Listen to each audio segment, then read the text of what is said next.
মায়েরা, এই দুনিয়া হলো অস্থায়ী জীবন, ইন্তেকাল একদিন হবে কি হবে না।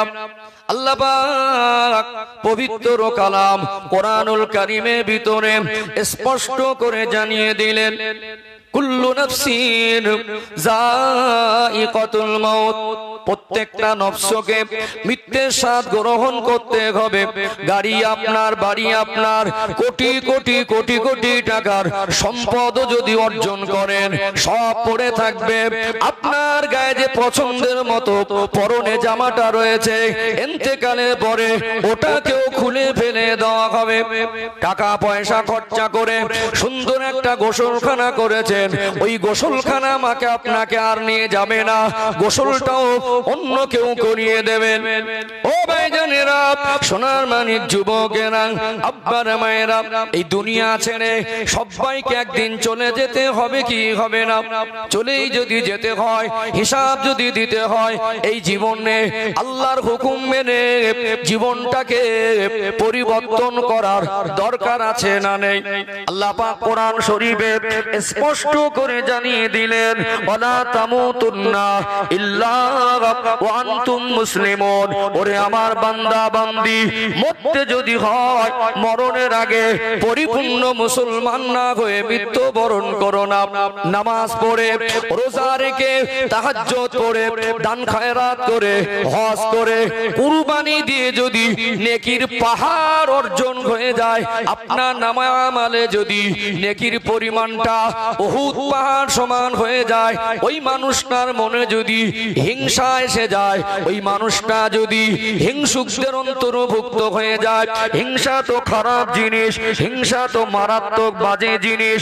দয়ার নবী, মায়ার নবী হুজুর আমার সোনা জবানে বললেন, ও বাবা সাহাবীরা, হিংসা তো খারাপ জিনিস। একটা মানুষ যদি কারোর উপরে হিংসা করে, একজন মানুষ যদি হিংসুকদের অন্তর্ভুক্ত হয়, ওর জীবনের যত নেক আমল আছে, ওই নেক আমল গুলোকে হিংসা সব খেয়ে বরবাদ করে দেয়। অবাক হয়ে যাবেন, নবী আমার উদাহরণ দিয়ে বোঝাতে লাগলেন হিংসুকের হিংসা কেমন করে তার নেকিগুলো বরবাদ করে। আল্লাহ নবী উদাহরণ দিতে লাগলেন, ও বাবা সাহাবীরা, কাঠকে আগুন ধরিয়ে আগুন জ্বালানো হয়। আজকে যদিও গ্যাসে রান্না ম্যাক্সিমাম ঘরে, আজ থেকে 20-30 বছর আগে আমাদের বাড়িতে রান্না হতো ম্যাক্সিমাম সময় কাঠের। ওই কাঠ আগুন ধরিয়ে দেওয়ার পরে আগুনে কাঠটা পুড়ে ছাই হয়ে যায় কি যায় না? আগুনে যেমন কাঠটা পুড়ে ছাই হয়ে যায়, আগুন যেমন কাঠকে খেয়ে ফেলে, কাঠের আর বৈশিষ্ট্য থাকে না। নবী আমার সোনা জবানে বললেন, হিংসুক যদি হও, তোমার জীবনে যদি হিংসা এসে যায়, পাহাড় পাহাড় পরিমাণ নেকি অর্জন করলে আগুন যেমন কাঠকে খেয়ে ফেলে, হিংসা ওই রকম নেক আমল গুলোকে বরবাদ করে দেয়। এখন ভালো করে বিবেচনা করে বলুন, আজকে সমাজে মানুষের মধ্যে হিংসার পরিমাণ বেশি না কম? বেশি না কম? হাড়ে হাড়ে হিংসা। হিংসাটা লিমিট থাকে, আজকে হিংসার মাত্রাটা লিমিট ক্রস করে গেছে, আছে না নেই? হিংসা একটা সোনার সংসারকে টুকরো টুকরো করে দেয়। আমলও তো বরবাদ হচ্ছে, সোনার সংসারটা টুকরো টুকরো হয় না? দুটো ছেলে, কটা ছেলে? একটা লোকের দুটো ছেলে। একটাকে বিবাহ দিলেন, একটা বৌমা সংসারের সব কাজ একা করত। কথা ঠিক তো নাকি? একটা বৌমা সংসারের সব কাজ একা করত, আর একটা ছেলেকে বিবাহ দিলেন। কম বেশি হোক, কাজটা তো ভাগাভাগি হয়ে গেল, 50-50। একাই সব করত। যখন আর একটা বৌমা এসেছে, কাজটা ভাগ হয়ে গেছে, কিছুটাও আগিয়ে দেয়, কিছুটা আগিয়ে দেয়। এই দুটো বৌমা আসার পরে কাজ যা ছিল সেটা তো মনে হাফ হাফ, কাজের মনে যে পরিমাণ ছিল সে কমে গেল। তারপরেও ওই সোনার সংসারটা টুকরো টুকরো হয়েছে না হয়নি? কি কারণে?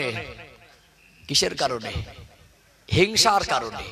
দুনিয়ায় তো ক্ষতি, নিজের আমলটাও বরবাদ হচ্ছে। ভাই ভাই কাঁধে কাঁধ মিলিয়ে চলতো। একটা লজেন্স চকলেট কিনে খেতে গিয়ে গালের মধ্যে ঢুকিয়ে দিয়েছিল। হঠাৎ ভাই সামনে পড়েছে, ওটাকে গাল থেকে বার করে অর্ধেকটা কেটে বলছে ভাই খা। ওই ভাইটার এত ভালোবাসতো, ওর গালের থেকে বার করে ওই লজেন্স চকলেটটাও ও দ্বিধাবোধ করিনি, ভালোবাসা ওটা গালে পড়ে দিয়েছে। দিয়েছে না দেয়নি? এখন ওই ভাই ভাইয়ের নামে বসিরহাটে কেস করছে কোর্টে। পয়সা হচ্ছে, তোকে দেখে নেবো, টাকা দিয়ে অন্য লোক দিয়ে নিজের ভাইকে মার খাওয়াচ্ছে। কিসের জন্য? হিংসা। উপর থেকে আমরা একবারে ফেরেশ, লোকটা যখন বেইবাড়ি গেছে, চার দোকানে বসে গল্প করছে। চার দোকানে অনেক রকম কথা হয় কি হয় না, একটা হ্যাঁ দেন না বাবাজিরা। পাশ থেকে একজন বলছে, ভাই লোকটা কে বলতো, খুব জ্ঞানী মনে হচ্ছে। চিনবি কি, নতুন লোক, কিন্তু আমাদের গ্রামের বেই, ওটা অমুক ভাইয়ের বেই। কথা শুনে পাশ থেকে মনে হচ্ছে লোকটা অ্যাডভোকেট। বিশ্বাস করুন, লোকটার ভিতরে হিংসা ছাড়া আর কিছু নেই। বেইবাড়ি গিয়ে ও ফারিস্তার মতো করে চার দোকানে বসে আছে। ভালো করে দেখবেন, ওর পাশের বাড়ির লোকটা একটু সুখে থাকে, ওই লোকটা তাকেও হিংসা করে। আছে না নেই?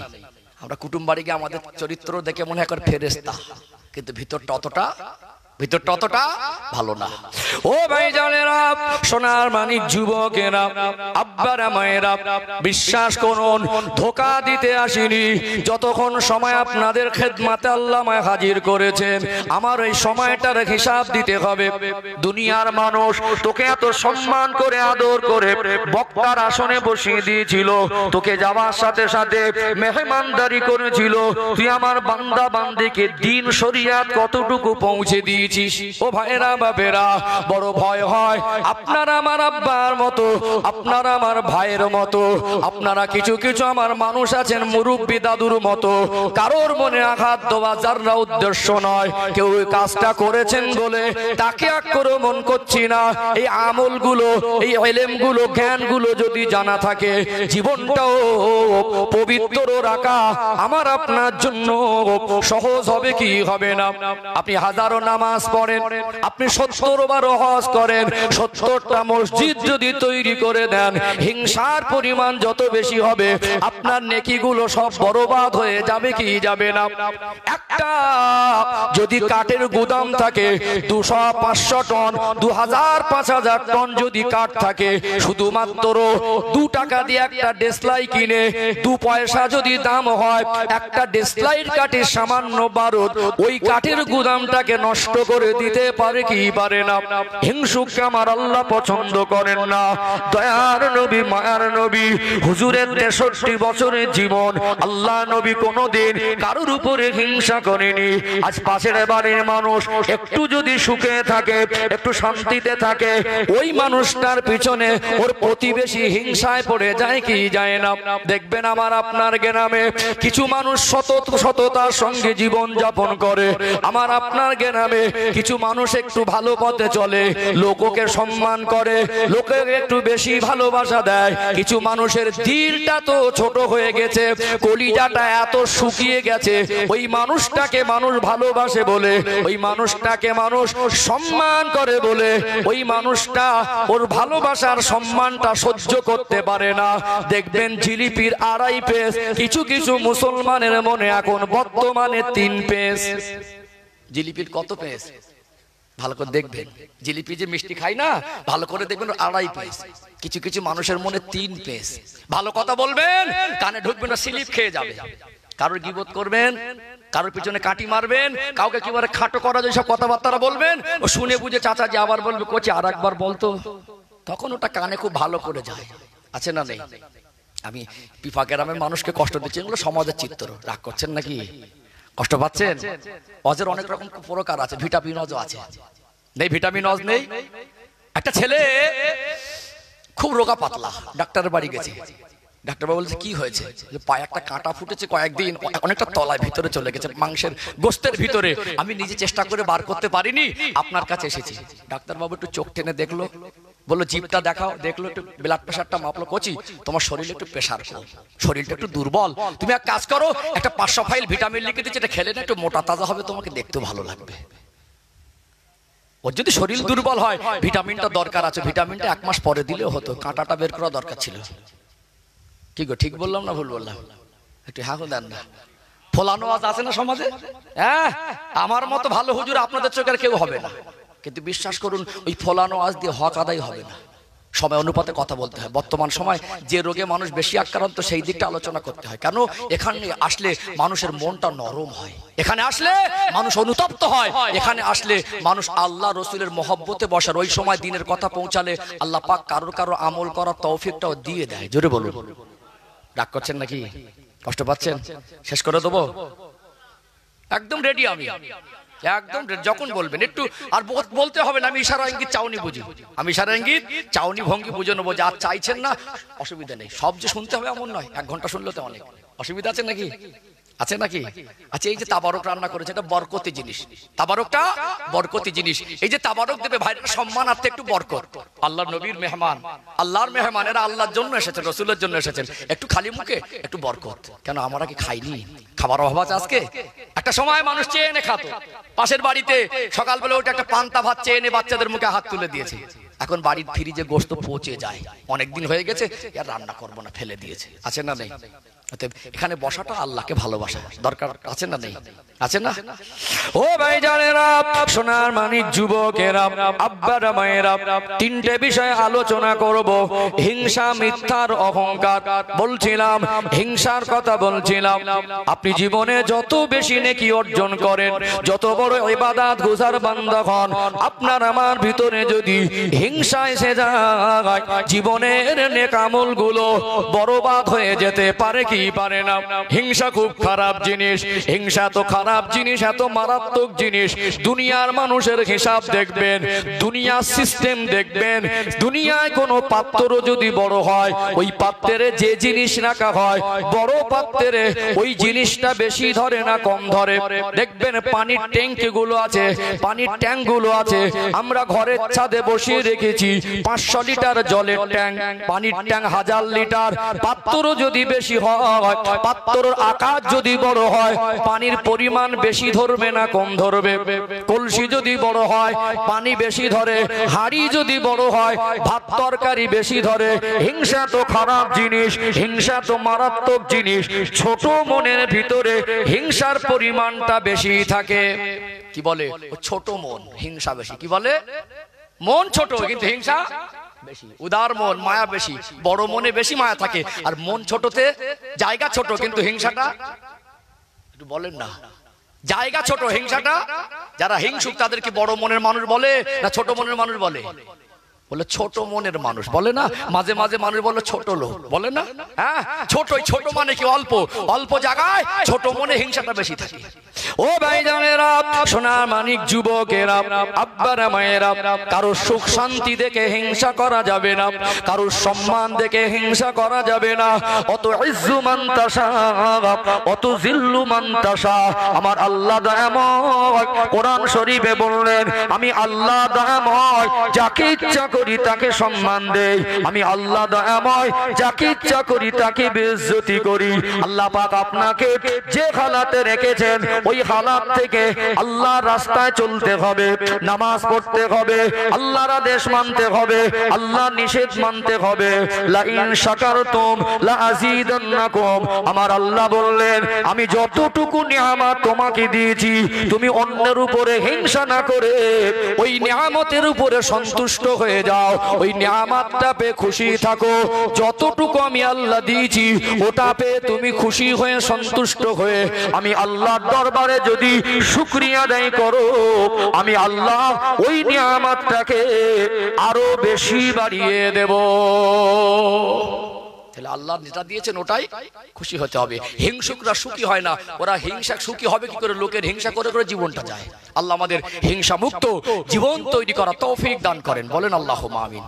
সংক্ষেপে বলতে তিনটে বিষয় বলবো। এবার আসুন একটু মিথ্যার কথা বলি, বুঝতে পারছেন? ইনশাআল্লাহ আল্লাহ পাক যেন আমাদেরকে জীবন থেকে হিংসা মুক্ত জীবন তৈরি করার তৌফিক দান করেন, বলেন আল্লাহুম্মা আমিন, বলেন আল্লাহুম্মা আমিন। কিছু কিছু মানুষ আছে দেখবেন মনে একেবারে হিংসাটা হিংসা, মারাত্মক হিংসা, হাড়ে হাড়ে হিংসা, শিরায় শিরায় হিংসা। সে হিংসার কোনো বেড়ে দেখবেন শীতকে উঠছে, মনে সুখ নেই। কি হচ্ছে? যতদিন যাচ্ছে লোকের হিংসা করবে, শীতকে উঠছে। লোকের সুখ দেখে সহ্য হয় না, তো ওর নিজের জীবনেও সুখ আসে না। ও ভাই জানেরা, সোনার মানিক যুবকেরা, আব্বারা মায়েরা, দুনিয়া ছেড়ে চলে যেতে হবে। জানি না কখন কার মউত হয়ে যাবে, কবে ভালো হব। জীবন পরিবর্তন করার সময় আল্লাহ আমাকে আপনাকে দিয়েছেন, কাল ভালো হব এটা মনে করলে হবে না। এখনই আমার জীবনে পরিবর্তন দরকার। আমার আল্লাহ বান্দাকে বেশি ভালোবাসেন, আমার আল্লাহ বান্দিকে বেশি ভালোবাসেন। যে বান্দা বান্দি আল্লাহকে বেশি ভয় করে, দেখবেন আমাদের মা বোনদের ভিতরে হিংসার পরিমাণ আছে না নেই? হিংসা ত্যাগ করে দেন, সাথে সাথে মিথ্যাটাকেও ত্যাগ করতে হবে। আপনি দোকানদার মানুষ, মিথ্যা কথা বলে মাল বিক্রি করতে পারবেন না। আপনি ব্যবসায়ী মানুষ, সবজি ব্যবসাদার, মিথ্যা কথা বলতে পারবেন না। আপনি কারোর কাছ থেকে টাকা ধার নিয়েছেন, পকেটে আপনার পয়সা আছে, ওই লোকটা সামনাসামনি হয়ে গেছে, ভাই অনেক দিন হয়ে গেছে, তুই আমার কাছ থেকে 500 বা 1000 টাকা নিয়েছিলি, টাকাটা আমাকে কবে দিবি? আর কতবার ঘোরাবি? পকেটে যদি পয়সাও থাকে দিয়ে দেওয়া দরকার, সেখানেও মিথ্যে করে আল্লাহর কিরে খেয়ে বসে। আল্লাহর কিরে ভাই আমার কাছে পয়সা নেই, আছে না নেই? একটা সবজিওয়ালা মানুষ, ওই ব্যবসায়ী মানুষকে আমি ধন্যবাদ দেই যারা ব্যবসা করে হালাল রুজি উপার্জন করে। ব্যবসার ভিতরে আমার আল্লাহ দয়াময় বরকতের পরিমাণটাকে একটু বেশি পরিমাণ রেখেছেন। জোরে বলুন সুবহানাল্লাহ। পৃথিবীতে যত কোটিপতি দেখবেন, যত সম্পদশালী দেখবেন, এদের ভিতরে 99% হলো ব্যবসায়ী। একটা লোক চাকরি করে বড্ড জোর 2 বিঘা 4 বিঘা জমি কিনতে পারে। একটা লোক চাকরি করে খুব বেশি 3 তলা 4 তলা ভালো একটা ঘর করতে পারে, কিন্তু ওই লোকটার দ্বারা 200-500 বিঘা সম্পদ সম্ভব নয়। যে লোকটা ব্যবসা করে, ব্যবসার ভিতরে আল্লাহ এত বেশি পরিমাণে বরকত রেখেছেন। ব্যবসায়ীরাই হলো সমাজের মধ্যে বেশি ধনী। কথা ঠিক না বেঠিক? ও ভাইরা বাবেরা, ব্যবসা করুন হালাল পথে, মাল বেচা কেনা করুন, মিথ্যা কথা বলে নয়। এমনও সবজিওয়ালাকে দেখবেন 8 টাকা দরে সবজিটা কিনেছে, বাজারে বিক্রি করছে 10 টাকা কিলো। একটা খরিদ্দার চলে যাবার সময় ওই লোকটাকে দেখে বলছে, ভাই আল্লাহর কিরে 9 টাকা কেনা, কিনেছে 8 টাকায়। 1 টাকার জন্য আপনি আল্লাহর নামের কসম খেতে পারবেন না। কসম তো দূরের কথা, 1 টাকার জন্য আপনি মিথ্যা কথা বলতে পারবেন না। সমাজে দেখবেন মাঝে মাঝে একটু ঠোকাঠকি, মারামারি হয়, ঝগড়াঝাটি হয়, গ্রাম্য ভাবে একটু বিচারের ব্যবস্থা করা হয়। কিছু মানুষ আছে দেখবেন, ও আমার দলের লোক, ও আমার বন্ধু, ওর সঙ্গে আমার সম্পর্ক ভালো, স্পটে নিজে চোখে ওই ঘটনার সাক্ষী হওয়া সত্ত্বেও বিচারে গিয়ে বায়ানটা পাল্টে দেয় কি দেয় না? ফালানাতুল্লাহি আলাল কাযিবিন। আমার আল্লাহ কোরআন শরীফে বললেন, মিথ্যাবাদীর উপরে আল্লাহ পাকের লানত। আপনি যদি আল্লাহ লানত প্রাপ্ত হন, আপনার উপরে যদি আল্লাহ পাকের লানত হয়, আপনি যতই টাকা মাল এনে কেনা বেচা করেন, আপনার ব্যবসার ভিতরে বেচা কেনার মাধ্যমে যদি আপনি মিথ্যা কথা ব্যবহার করেন, আপনার ভিতরে যদি মিথ্যার পরিমাণ বেশি হয়, আর আল্লাহ লানত যদি আপনার উপরে বর্ষিত হয়, ওই ব্যবসায় বরকত হতে পারে না। সৎভাবে ব্যবসা করুন, আপনি সত্য কথা বলে ব্যবসা করুন। আপনার কেনা দামটা আপনি নাই বা বললেন, কিন্তু আল্লাহর নামের কসম খাওয়া যাবে না। আমাদের সমাজে কিছু মানুষ আছে মিথ্যাও বলে আর আল্লাহর নামের কসম খায়, আছে না নেই? কত বড় নাদান, কত বড় অপদার্থ, কত বড় আহামক যে ব্যক্তি আল্লাহর নামের কসমটা দিয়েও মিথ্যা কথা বলে। যে ব্যক্তিটা স্বয়ং আমার সৃষ্টিকর্তা, আমার আল্লাহর নামের কসম নিয়ে মিথ্যা বলে আর মানুষকে ধোঁকা দেয়, ওর উপরে আল্লাহর দয়া হবে না লানত হবে? দয়া হবে না লানত হবে? অভ্যাস হয়ে গেছে আমাদের ছেলেদের, কথায় কথায় আল্লাহর কিরে, কথায় কথায় মার কিরে, খোদার কিরে, বাপের কিরে, সন্তানের কিরে, আছে না নেই? শরিয়াত জানুন, আল্লাহর কিরে খাওয়া যাবে না, সরি মার কিরে খাওয়া যাবে না। আল্লাহর কিরে শুধু খেতে হবে, কসম খেতে হবে একমাত্র কার? আল্লাহ। কার? যেখানে সেখানে নয়, মিথ্যা কথায় নয়, অনিবার্য কারণে শরিয়াত যেখানে পারমিশন দিয়েছেন সেই জায়গায় ছাড়া অন্য জায়গায় কিরে কসম খাওয়া। আর একটা মানুষ আল্লাহর নামের কিরে মিথ্যে কথাকে খেতে গেলে মিথ্যে কথা বলার বুক ফেটে যাবে। যদি ইমানদার হয় ও জান দিয়ে দেবে, সর্বস্ব দিয়ে দেবে, আল্লাহর নামকে হেডলাইন করে কিরে খেয়ে মিথ্যা বলতে পারবে না। আমরা আল্লাহর নামের কিরে খাওয়াটা যেন মুখস্থ বিদ্যা, কিছুই না, পানি হয়ে গেছে। বরকত হচ্ছে না লানত হচ্ছে একটু ভাবা দরকার আছে। সুখ হচ্ছে হুজুর, বরকত নেই, সুখ নেই। মিথ্যা কথা ছেড়ে দেন, আল্লাহ আপনার সংসারে, আপনার ব্যবসায়, আপনার রোজগারে আল্লাহ বরকত ঢেলে দেবে। জোরে বলুন। কি ছাড়তে হবে? মিথ্যা। কিছু নাদান আছে দেখবেন অপদার্থ, ও বোঝে না কিছু হলো হাত ধরে টেনে নিয়ে মসজিদে উঠে বলবি চল। মসজিদ তোমার বাপের ঘর নয়, মসজিদ পার্টি অফিস নয়, মসজিদ ক্লাব ঘর নয়, মসজিদের সম্মান তুমি জানো? কিছু হলো চল মসজিদে উঠবি। ও নাদান উজুই করতে জানে না, মসজিদে টেনে নিয়ে যাচ্ছে। কথা ঠিক বলছি না ভুল বলছি? কিছু হলো, সন্দেহ হলো, হাত ধরে বলছে এই তোকে কোরআন শরীফ মাথা নিয়ে বলতে হবে। ও কপাল ফাটা কোরআন শরীফ পড়তে জানে? কোরআন শরীফে অপবিত্র অবস্থায় হাত ধোয়া যায় না। কথা ঠিক বললাম না ভুল বললাম? কিছু হলো চল তোকে কোরআন শরীফ মাথায় তুলে বলতে হবে। কেন? তোমার বাপের দোকানের খাতার হিসাব না ওটা? আল্লাহর জমিনে, আসমানের নিচে, জমিনের উপরে শ্রেষ্ঠ কিতাব ওটা আল্লাহর বাণী কোরআন শরীফ। জোরে বলুন। ওই কোরআন শরীফকে আল্লাহ পাক পৃথিবীর শ্রেষ্ঠ কিতাব বানিয়েছেন। কিয়ামত পর্যন্ত আল্লাহ হেফাজত করবেন। ইন্না নাহনু নাযালনা যিকরা ওয়া ইন্না লাহু লাহাফিজুন। আল্লাহ নাজিল করেছেন, আল্লাহ হেফাজত করবেন। ওই কিতাবের শানে কেউ বেয়াদবি করেছে, আল্লাহ অ্যাকশন গ্রহণ করে তার চেহারাটা কুকুর আর বাঁদর করে দিয়েছে। আছে না নেই? কপাল ফাটা। তোমার একটা জিনিস অনেক সময় সন্দেহ হয়, একটা জিনিস রেখে দিলাম, কোথায় রেখেছি মনে নেই। একসঙ্গে কাজ কর্মসূত্রে একটা রুমে থাকে, 100% সন্দেহ করে ওইটাই নিয়েছে। আদিও জিনিসটা কেউ নেইনি, ও ভুলবশত এক জায়গায় রেখেছে। দুদিন ধরে সন্দেহ ছিল, সন্দেহের মধ্যে যাররা কোনো নিশ্চিন্তা, মানে কোন রকম সন্দেহের ভিতরে কমই ছিল না। পুরো বলেছে ওই লোকটাই নিয়েছে, গল্প করে 10 জন 20 জনের সঙ্গে। পরে জিনিসটা খুঁজে পেয়ে মনে করছে তা আমি রেখেছিলাম। অনেকের জন্য হতে পারে আপনি না শুনে বুঝে আচমকা না জেনে একটা নির্দোষ মানুষের উপরে সন্দেহের বসে আপনি তার নামটা সমাজের কাছে চোর প্রচার করলেন। আবার ক্ষমতার বলে হাত ধরে টানছেন চল মসজিদে উঠতে হবে। মসজিদ কারোর বাপের ঘর না, ওটা আল্লাহর ঘর। ওখানে গিয়ে রাজাও দাঁড়াবে, পাশে ভিখারি দাঁড়াবে, রাজাকে পারমিশন ইসলাম দেয়নি, ওর হাত ধরে সরিয়ে দেবে। ওখানে সামনে গিয়ে ভিক্ষুক দাঁড়াবে, রাষ্ট্রপতির পারমিশন ইসলাম দেয়নি, ওকে পিছনের কাতারে টেনে দেবে। ওটা আল্লাহর ঘর। ওখানে গেলে আল্লাহকে ডাকলে আল্লাহ সন্তুষ্ট হয়, ওখানে গিয়ে আল্লাহকে সেজদা করতে হয়, ওখানে গিয়ে আল্লাহর সঙ্গে বান্দার সম্পর্ক হয়। জোরে বলুন। মিথ্যা ভালো না খারাপ? মিথ্যা না ছাড়লে, ত্যাগ না করলে, মিথ্যা থেকে জীবন পবিত্র না করলে রহমত হবে না লানত হবে? লানত হবে। ত্যাগ করতে হবে। শর্ট করতে হবে, বাজারে লাইন কম, মানে শর্টে বেরোতে দেবো, অসুবিধা নেই।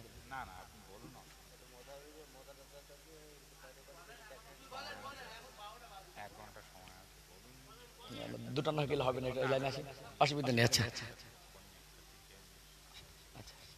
আচ্ছা ঠিক আছে ঠিক আছে, একটু আওয়াজ দেন নারে তাকবীর। আমি কালেকশনের বক্তা নই, প্রায় জায়গায় বলি খুব কঠিন কাজ, খুব কঠিন কাজ। আল্লাহ দিলে চাইলে হবে, চেষ্টা করি, কখনো একান্ত অনুরোধ করলে চেষ্টা করি। কালেকশনের রস মুশকিল নাকি সলিড যাই হোক আছে ইনশাআল্লাহ, অসুবিধা নেই। সবই তো আপনারা যা করেছেন আপনারাই করেছেন। এই যে এত সুন্দর সাজালেন, কি আল্লাহর ফারিস্তা আসমান থেকে দিয়ে গেছে? আল্লাহ আপনাদের দ্বারা করিয়েছেন। কাদের দ্বারা? আল্লাহ পাক আপনাদের দ্বারা করিয়েছেন। হয়ে যাবে। ছেলেরা, আমাদের কমিটি ভাইরা ঠিক আছে, মন বড় আছে, হয়ে যাবে ইনশাআল্লাহ। আপনারা তো সাথ দেন, গ্রামবাসী কম বেশি সবাই দিয়েছে, ওটা হয়ে যাবে ইনশাআল্লাহ। কেন আমি ভাবছিলাম হয়তো কালেকশনে আমি আমার গতিতে যাই, একটু শর্ট করতে হবে, একটু কমিয়ে আনতে হবে, কারণ কালেকশন আছে। 2 ঘন্টা বলার পরে কালেকশনে বেশি রাত হয়ে যাবে। যাই হোক, অসুবিধা হচ্ছে নাকি? কালেকশন হয় বলে ভয় লাগছে নাকি? যাই হোক, আওয়াজ দেন আরেকবার নারে তাকবীর। মাশাআল্লাহ, আরেকটু প্রাণ ভরে নারে তাকবীর।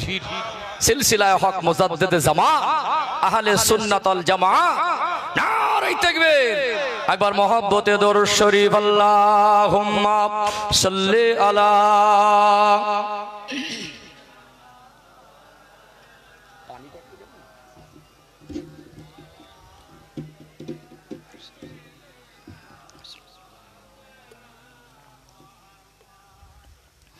हुब्बे अहमद जुल्ही सीने में है, मैं हूँ मेरा दिल मदीने में है।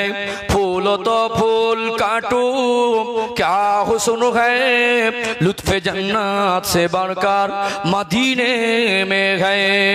अल्लाहुम्मा सल्ले अला।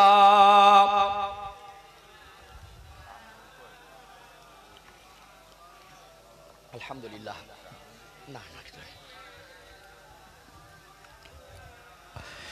একটু জিকির করেন লা ইলাহা ইল্লাল্লাহ। মাশাআল্লাহ, সবাই মিলে মহব্বতে লা ইলাহা ইল্লাল্লাহ, লা ইলাহা ইল্লাল্লাহ মুহাম্মাদুর রাসূলুল্লাহ। আল্লাহুম্মা সাল্লি আলা।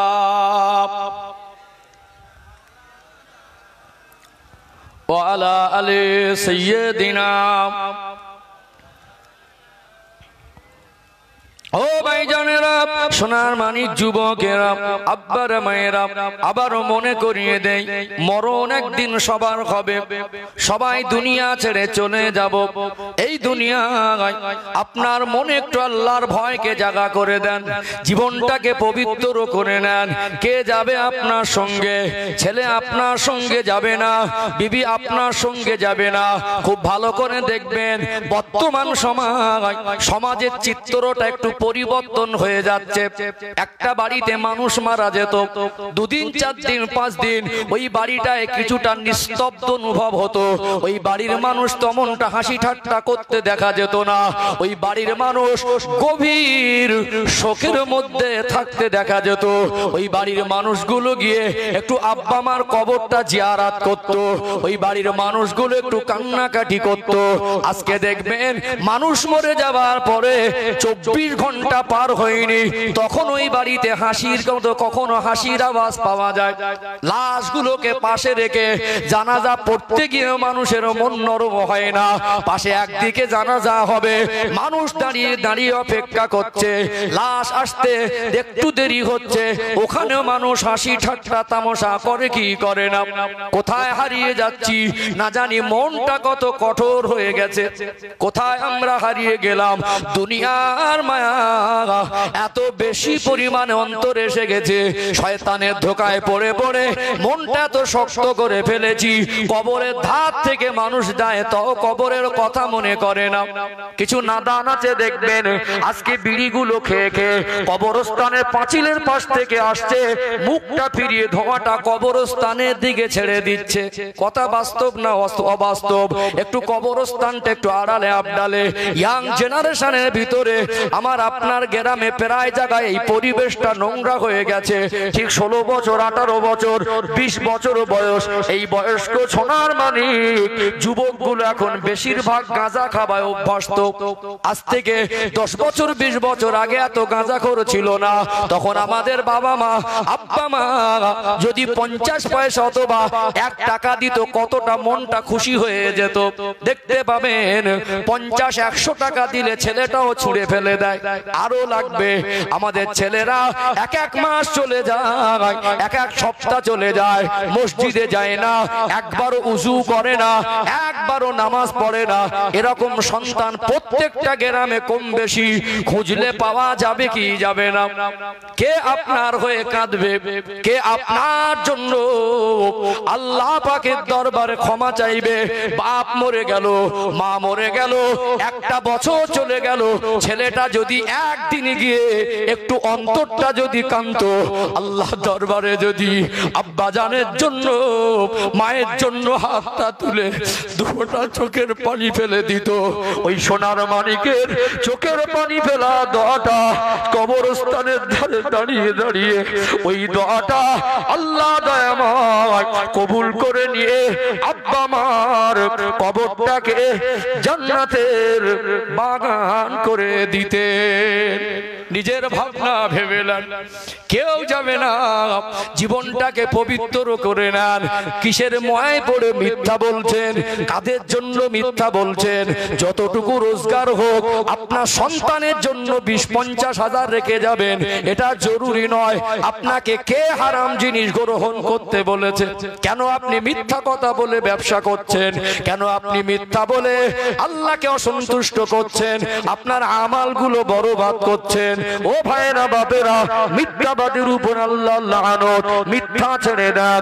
দয়ার নবী মায়ার নবী হুজুর আমার 63 বছরের জীবনে আল্লাহর নবী তিনি কখনো কোনো দিনের জন্য তার সোনা জবান মোবারক থেকে একটাও মিথ্যা কথা বলেনি। আমার আল্লাহ কোরআনুল কারীমের ভিতরে স্পষ্ট করে বললেন, লাকাদ কানা লাকুম ফি রাসূলিল্লাহি উসওয়াতুন হাসানা, আমার হাবিবের মধ্যে রয়েছে তোমাদের জন্য উত্তম আদর্শ। আমার নবী জীবন যেমন মিথ্যা থেকে এত পবিত্র আল্লাহ করেছিলেন, নবী 63 বছরের জীবনে একটা মিথ্যা বলেননি। আপনি আপনার জবানের গ্যারান্টি দেবেন, আপনার জবানটা পবিত্র রাখবেন। ও ভাইরা বাপেরা, আমার আল্লাহ দয়াময় আপনার উপরে রাজি খুশি সন্তুষ্ট হয়ে যাবে। কি ছাড়তে হবে? মিথ্যা। বলেন ইনশা। মায়েদের একটা অভ্যাস আছে, তিলকে তাল করতে পারে। কি করতে পারে? তিলকে তাল করতে পারে। সমাজে একটা কিছু ঘটলো না ঘটলো একটা আওয়াজ উঠলে হয়। মানুষ ওই কাজটা করেছে কি না করেছে শতভাগ কনফার্ম না হয়ে তার নামে অপবাদ দেওয়া যাবে না। ঘটনাটা কি ভালো করে বুঝলো না, ও একাই দায়িত্ব নিয়ে 10-20 জনের কাছে বলে ফেলেছে। মনে করছে ভীষণ বড় কাজ করছে। কত বড় নাদান অপদার্থ, ওর উপরে আল্লাহ লানত হবে না, কার উপরে হবে? ছুটে যাচ্ছে, হুজুর তাবিজ দেন, বরকত তোমার কলজের মধ্যে যাবে। ভালো মানুষের নামে বদনাম করছো, তুমি বরকত খুঁজছো, শুকিয়ে শুকিয়ে মরবে, ছিটকে উঠবে আস্তে আস্তে। কি গো, ঠিক বলছি না ভুল বলছি? মায়েরা আছে, বুঝলো না শুনলো না, এই উমুকের মেয়ে পালিয়েছে, শুনলো না, সারা গ্রাম করে উমুকের মেয়ে পালিয়েছে। আসলে পালিয়েছে কিনা দেখ, কুটুম বাড়ি আছে, হয় মাঝে মাঝে এরকম পাশে হিংসুক থাকে, মেয়েটা কুটুম বাড়ি গেছে, আচমকাটা হাওয়া তুলে উমুকের মেয়ে পালিয়েছে। আছে না নেই? আছে না নেই? বদ অভ্যাস, এগুলো ত্যাগ করতে হবে। আল্লাহ আমাদের জীবন পবিত্র রাখা তৌফিক দান করুন, বলুন আল্লাহুম্মা আমিন। কিছু কিছু মানুষের দেখে একটু আফসোস বেশি হয়, লোকটার কবে ভালো হবে? সব সাদা, কি সব সাদা, তারপরেও লোকটা ওই মানুষের পিছনে কাটি মারায় ব্যস্ত, ওই মিথ্যা প্রচার করছে। কেন ভাই? আর কেন? এবারে ভালো হতে হবে, এবারে পবিত্র হতে হবে। তুমি যে ওর একটা কথা না জেনে না শুনে আসলে ঘটনাটা ওর দায়িত্ব, ওই কাজের কাজই না, ওই ঘটনা কোন রকম যুক্ত না, তুমি তার নামে মিথ্যা বলছো, খারাপটা ঘটেনি, তুমি যদি প্রচার করার দায়িত্ব নাও, ও যে জীবনে 10টা কাজ করেছে, ওই প্রচার করার দায়িত্বটা তোমার আব্বা নেবে। ওর খারাপটা যদি তুমি প্রচার করার দায়িত্ব নাও, ওই একটা খারাপ করেছে, এর আগে 10টা ভালো কাজ করেছে, ওই প্রচারগুলো তুমি কেন করো? ঠিক বলছি না ভুল বলছি? 10টা ভালো কাজ করে প্রচার করবে না, একটা ঘটনা আসল কি জানলো না, তার উপরে মিথ্যা করে প্রচার করে, কত খারাপ জিনিস। ওর উপরে আল্লাহ রহমত হবে না গজব হবে? একটু হ্যাঁ হো দেন। নামাজ পড়েও গজব থেকে বাঁচবো, এ রোগ নামাজের ভিতরে আছে। এ লোক কিছু কিছু সমাজে যারা ভদ্রলোক বলে পরিচিত, তাদের ভিতরে আছে, আছে না নেই? আল্লাহ আমাদের জীবন পরিবর্তন করার তৌফিক দান করেন, বলেন আল্লাহুম্মা আমিন। একটু বলেন না আল্লাহুম্মা আমিন। কষ্ট পাচ্ছেন নাকি? কষ্ট পাচ্ছেন? তাহলে কি বলেছি? হিংসা মিথ্যা দুটো গেল, সংক্ষেপ করবো, অসুবিধা নেই, আমি আছি, অসুবিধা নেই। ঠিক আছেন তো নাকি? ঠিক আছেন? খিদে লেগেছে? ঘুম লাগছে? হ্যাঁ, চলুন লাস্ট পয়েন্ট, অহংকার। কি বলেছি? একটু সময় নেবো, অহংকারের বিষয়টি বেশি করে বলা দরকার আছে, সময় নেবো ইনশাআল্লাহ। ও ভাইজানেরা, সোনার মানিক যুবকেরা, আব্বারা মায়েরা, দুনিয়ায় নামাজ পড়ে রোজা রেখে দান করে দুনিয়ায় নেকি অর্জন করবেন।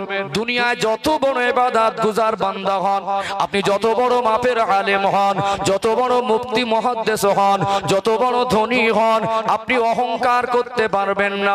কথায় একটা কথা আমরা শুনেছি, কথায় বলে অহংকার হলো পতনের মূল। অহংকারীকে আমার আল্লাহ পছন্দ করেন না। সূরা আন-নাহল খুলে দেখবেন, আমার আল্লাহ কোরআন শরীফে বললেন, ইন্নাহু লা ইউহিব্বুল মুস্তাকবিরিন। আমার আল্লাহ দয়াময়, অহংকারীকে তিনি পছন্দ করেন না। কিছু মানুষ আছে দেখবেন টাকার গরম দেখায়, আছে না নেই? একটা সময় খাওয়া হতো না, মানুষের কাছে গিয়ে বলতো হুজুর একটু দোয়া করেন। ইমামের কাছে গিয়ে বলেছেন হুজুর একটু ব্যবসায় নেমেছি, দোয়া করেন আল্লাহ যেন বরকত দেয়। হুজুরের কাছে গিয়ে বলেছেন, মসজিদে গিয়ে বলেছেন, বাপ মায়ের কাছে গিয়ে বলেছেন হুজুর একটু আমার জন্য দোয়া করেন। কোনো বন্ধু বান্ধবের সঙ্গে দেখা হয়েছে, বলেছে ভাই ব্যবসায় লেগেছি, দোয়া করো, সংসারে বড় অভাব, বড় আশা করে নেমেছি যেন লাভবান হতে পারি। একটা সময় অবস্থা খুব খারাপ ছিল, একটু হালি খালি, আল্লাহ দুটো পয়সা দিয়েছে, একটু পয়সাওয়ালা হয়েছে, ওই লোকটার ভিতরে অহংকার এসে যায়। ওই লোকটা এখন এত গরম নিয়ে চলে, ওর ধারে পাশে যাওয়া যায় না। এরকম অহংকারী আছে না নেই? ক টাকা আপনার হয়েছে, অহংকারীকে আমার আল্লাহ ছেড়ে দেন না। অহংকার হলো আল্লাহ পাকের চাদর, আমার আল্লাহ চাদর নিয়ে টানাটানি করলে আল্লাহ তাকে এমন সাজা দেন, নেন, দুনিয়ায় সাজা হলো আমার আল্লাহ তাকে বেইজ্জতি করে দেন কি দেন না? রূপের গরম দেখানো যাবে না, ইলমের গরম দেখানো যাবে না, ইবাদতের গরম দেখানো যাবে না, পদের গরম দেখানো যাবে না, পয়সার গরম দেখানো যাবে না। গরম দেখানোর জন্য আল্লাহ পাঠায় নাই। যত গরমই দেখান, যত বড় ক্ষমতাশালী মনে করেন, আমার আল্লাহ দয়াময়, তিনি যদি মনে করেন অহংকারীকে ঠান্ডা করতে 1 সেকেন্ডও সময় নেবে না। কিছু কিছু মায়েদের ভিতরে দেখবেন বাপের বাড়ির অবস্থা তেমন ভালো ছিল না, দেখতে একটু চেহারাটা সুন্দর, একটা ধনী লোকের ছেলে মেয়েটাকে পছন্দ করেছে, সৌন্দর্যে পাগল হয়ে গেছে। ওর বাপের কিছু না থাকলেও মেয়েটা দেখতে শুনতে ভালো, ওকেই বিবাহ করে এনেছে। শ্বশুর বাড়িতে এসে স্বামীর সম্পদ, শ্বশুর বাড়ির সম্পদ একটু বেশি পরিমাণ হয়েছে।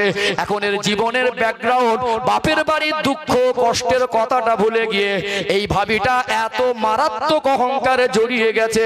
ওর প্রতিবেশী কিছু গরিব মানুষ থাকে, আজও এমন ভাবে নাক মুখ ছিটকায়, ওই মানুষটাকে প্রতিবেশী গরিব মানুষগুলোকে মানুষ বলে মনে করে না। এরকম কিছু চাচি আর অহংকারী ভাবি সমাজে আছে না নেই? আছে না? গরম কি মনে করছে একেবারে রাজপ্রাসাদ পেয়ে গেছি। আল্লাহ ঠান্ডা করতে সময় নেবে না। আল্লাহ পাক যদি মনে করেন ঠান্ডা করতে সময় নেবে না, গুগলে সার্চ করবেন পৃথিবীর 10 জন সেরা ধনীর মধ্যে আমাদের ভারতবর্ষের একজন অন্যতম ধনী হলো মুকেশ আম্বানি। ওর ক টাকা আছে নিজে হয়তো হিসেব করে ভালো করে জানে না। আমরা 2-4 টাকা পারলে অনেক মনে হয়, বুঝতে পেরেছেন?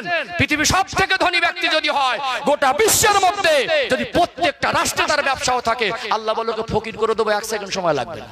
ইমানদারের কাছে আল্লাহর কথাগুলো অসম্ভব মনে হয়, অসম্ভব মনে হয়। আল্লাহ পারেন না?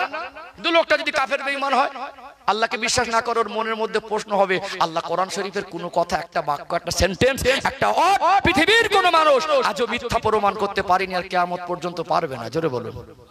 টাকার গরম দেখাচ্ছেন, টাকা একটা ফোড়ার পয়সা হয়নি। সুস্থ আছেন তো?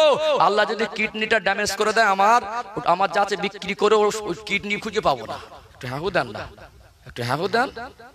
মানুষের অহংকার ছিল না, এত বড় বড় রোগও অহংকার ছিল না, এত বড় বড় রোগও ছিল না। আল্লাহ ভালো মানুষকে কষ্ট দেয় আর নাফরমান গুলোকে দেখায়, তুই ওকে দেখে দেখে ভালো, আমার ভালো বান্দা, ওকে কষ্ট দিলে লাভ কি হবে? আমি আল্লাহ দু জগতে ওকে কষ্ট দেবো না। ও দেখ কষ্টের ভিতরে থেকেও আমি আল্লাহকে ভুলে না, ওকে কষ্ট দিচ্ছি, তারপরে আমি আল্লাহর কাছে সেজদায় নত হয়ে যাই। এত কষ্টে রেখেছি, তারপরে আমি আল্লাহর উপর অসন্তুষ্ট হয় না। তোকে তো আমি নিয়ামত দিতে অহংকারী হয়ে গেছিস, আর ওকে না দিও দেখ আমি আল্লাহকে কষ্ট দিচ্ছি কিভাবে সহ্য করে। ওকে দেখে দেখে শেষ। নাফরমানদের চোখ থাকতে অন্ধ। অহংকারী যখন হয়ে যায়, ও চোখে দেখে না, ও নিজের পিছনের কথা ভুলে যায়। এক সময় ভীষণ গরম দেখাতো, এখন তাদের ছেলে পুলেদের খাওয়া হয় না। একটু হ্যাঁ দেন না। পাশের মানুষটাকে নাক মুখ ছিটকাতো, আল্লাহ তাদের সুখী করেছে। অহংকার করো না। অহংকারকারীকে আল্লাহ পাক দুনিয়ায় বেইজ্জতি করে। কি করে? কি করে? বেইজ্জতি করে। সময় নেবে না। যে কথা বলছিলাম, পৃথিবীর সেরা ধনী যদি কাফের বেঈমান হয়, আল্লাহকে বিশ্বাস না করে, ওর মাথায় আল্লাহর কথাটা একটু ভারী মনে হবে। কি করে 1 সেকেন্ডে ফকির হব? লোকটা বলছে আমি 10টা দেশে আমার ব্যবসা আছে, যদি চীনে আমার ব্যবসা ভূমিকম্পে মাটির তলা সব নেমে যায়, আমার আমেরিকায় ব্যবসা আছে, আমেরিকায় যদি আগুন লেগে যায়, আমার ব্যবসা আছে মানে মিশরে যদি লুটপাট হয়ে যায়, আমার ব্যবসা আছে পাকিস্তানে সব যদি আমাকে হটিয়ে দেয়, আমার ব্যবসা আছে সৌদিতে। বলছে 1 সেকেন্ডে ফকির হব না। ও যুক্তি দিচ্ছে। আল্লাহ বলে বান্দা তুই যে বলছিস আমার, এটা তোর ব্রেনটা সুস্থ আছে বলে তাই। পাগল দেখেছেন? পাগল দেখেছেন? কোটিপতি রাস্তার পাগল। কি দেখেছেন? কোটিপতি রাস্তার পাগল। এক সময় খুব উন্নত মানের ভালো জায়গায় আরামে ঘুমাতো, এখন কুকুর ঘুমায় আর কুকুরের পাশে ঘুমায়। ভালো ভালো জামাটা পরিয়ে দিলে না, ছিঁড়ে খুলে ফেলে দেয়। আছে না? নেই? আল্লাহ ব্রেনের তারটা কেটে দেবে, আল্লাহর 1 সেকেন্ড সময় লাগবে না, সব ছিঁড়ে ফেলে দিয়ে বলবে আমার কিছু নেই। কি আমার করছেন? ক টাকা হয়েছে আপনার? আল্লাহ নবীকে আল্লাহ বাদশাহী দিতে চেয়েছিলেন। কি দিতে চেয়েছিলেন? আল্লাহ পাক তার হাবিবকে 2টো জগতে বাদশাহী দিয়েছেন। জোরে বলুন। নবীকে আল্লাহ পাক দুনিয়ায় বাদশাহী দিয়েছেন, আল্লাহ পাক তার প্রিয় হাবিবকে আখিরাতে জীবনে বাদশাহী দিয়েছেন। জোরে বলবেন না? ও ভাইজানেরা, সোনার মানিক যুবকেরা, আব্বার মায়েরা, টাকা অর্জন করেন, ব্যবসা করেন, ধনী হন, ইসলামে আপত্তি নেই। আল্লাহ নবীর জামাতা জিন্নুরাইন হযরত উসমান গনি রাদিয়াল্লাহু আনহুকে আমার আল্লাহ দয়াময় সম্পদ বেশি দিয়েছিলেন না কম দিয়েছিলেন? আল্লাহ নবী পৃথিবীর জমিনে একজন শ্রেষ্ঠ ব্যবসায়ীকে জামাই করেছেন না করেননি? নবী যদি ধনীদের উপর অসন্তুষ্ট হতেন, আমার নবী যদি ধনীদের অপছন্দ করতেন, তাহলে তার কলিজার টুকরি মেয়েটাকে ধনী জামাই দেখে দিতেন না। অতএব জামাই যদি দিনদার হয়, সৎ যদি হয়, আল্লাহওয়ালা যদি হয়, আপনার মেয়েকে দেন। ধনীদের উপরে আল্লাহরও রাগ নেই, ধনীদের উপর ইসলামে আপত্তি নেই। আল্লাহ দয়াময় কিছু লোককে সম্পদ দিয়েছে, সমাজে তাদের অবদানটা বেশি। যেমন আল্লাহ সম্পদ দিয়েছে, তেমনি দানটা একটু বেশি করে, আছে না নেই? যেমন সম্পদ দিয়েছে, গ্রামে একটা মসজিদ হবে, উদার মনে টাকার পরিমাণটা বেশি দেয়। একটা এতিম বাচ্চা মাদ্রাসায় পড়াশোনা করে, তারাও সাহায্য পায়। যেমন কিছু ধনী মানুষকে আল্লাহ সম্পদ দিয়েছে, উদার মনে আল্লাহ রাস্তায় দান করে কি করে না? আল্লাহ নবীর জামাতা জিন্নুরাইন উসমান গনি হুজুর ছিলেন ধনী। ধনী হন, আপত্তি নেই, তবে হারাম পন্থায় মাল জড়ো করা যাবে না। ও ভাইরা বাপেরা, ধনী হলে আল্লাহ যাকাত তাদের উপরে ফরজ করেছেন না করেননি? ওয়াকিমুস সালাতা ওয়া আতুজ যাকাত, আল্লাহ পাক বলছেন নামাজ কায়েম করো আর যাকাত প্রদান করো। যাকাত দিলেও তো কত অসহায় গরিব মানুষ উপকৃত হয় কি হয় না? তবে অহংকার করা যাবে না, টাকার গরম দেখানো যাবে না।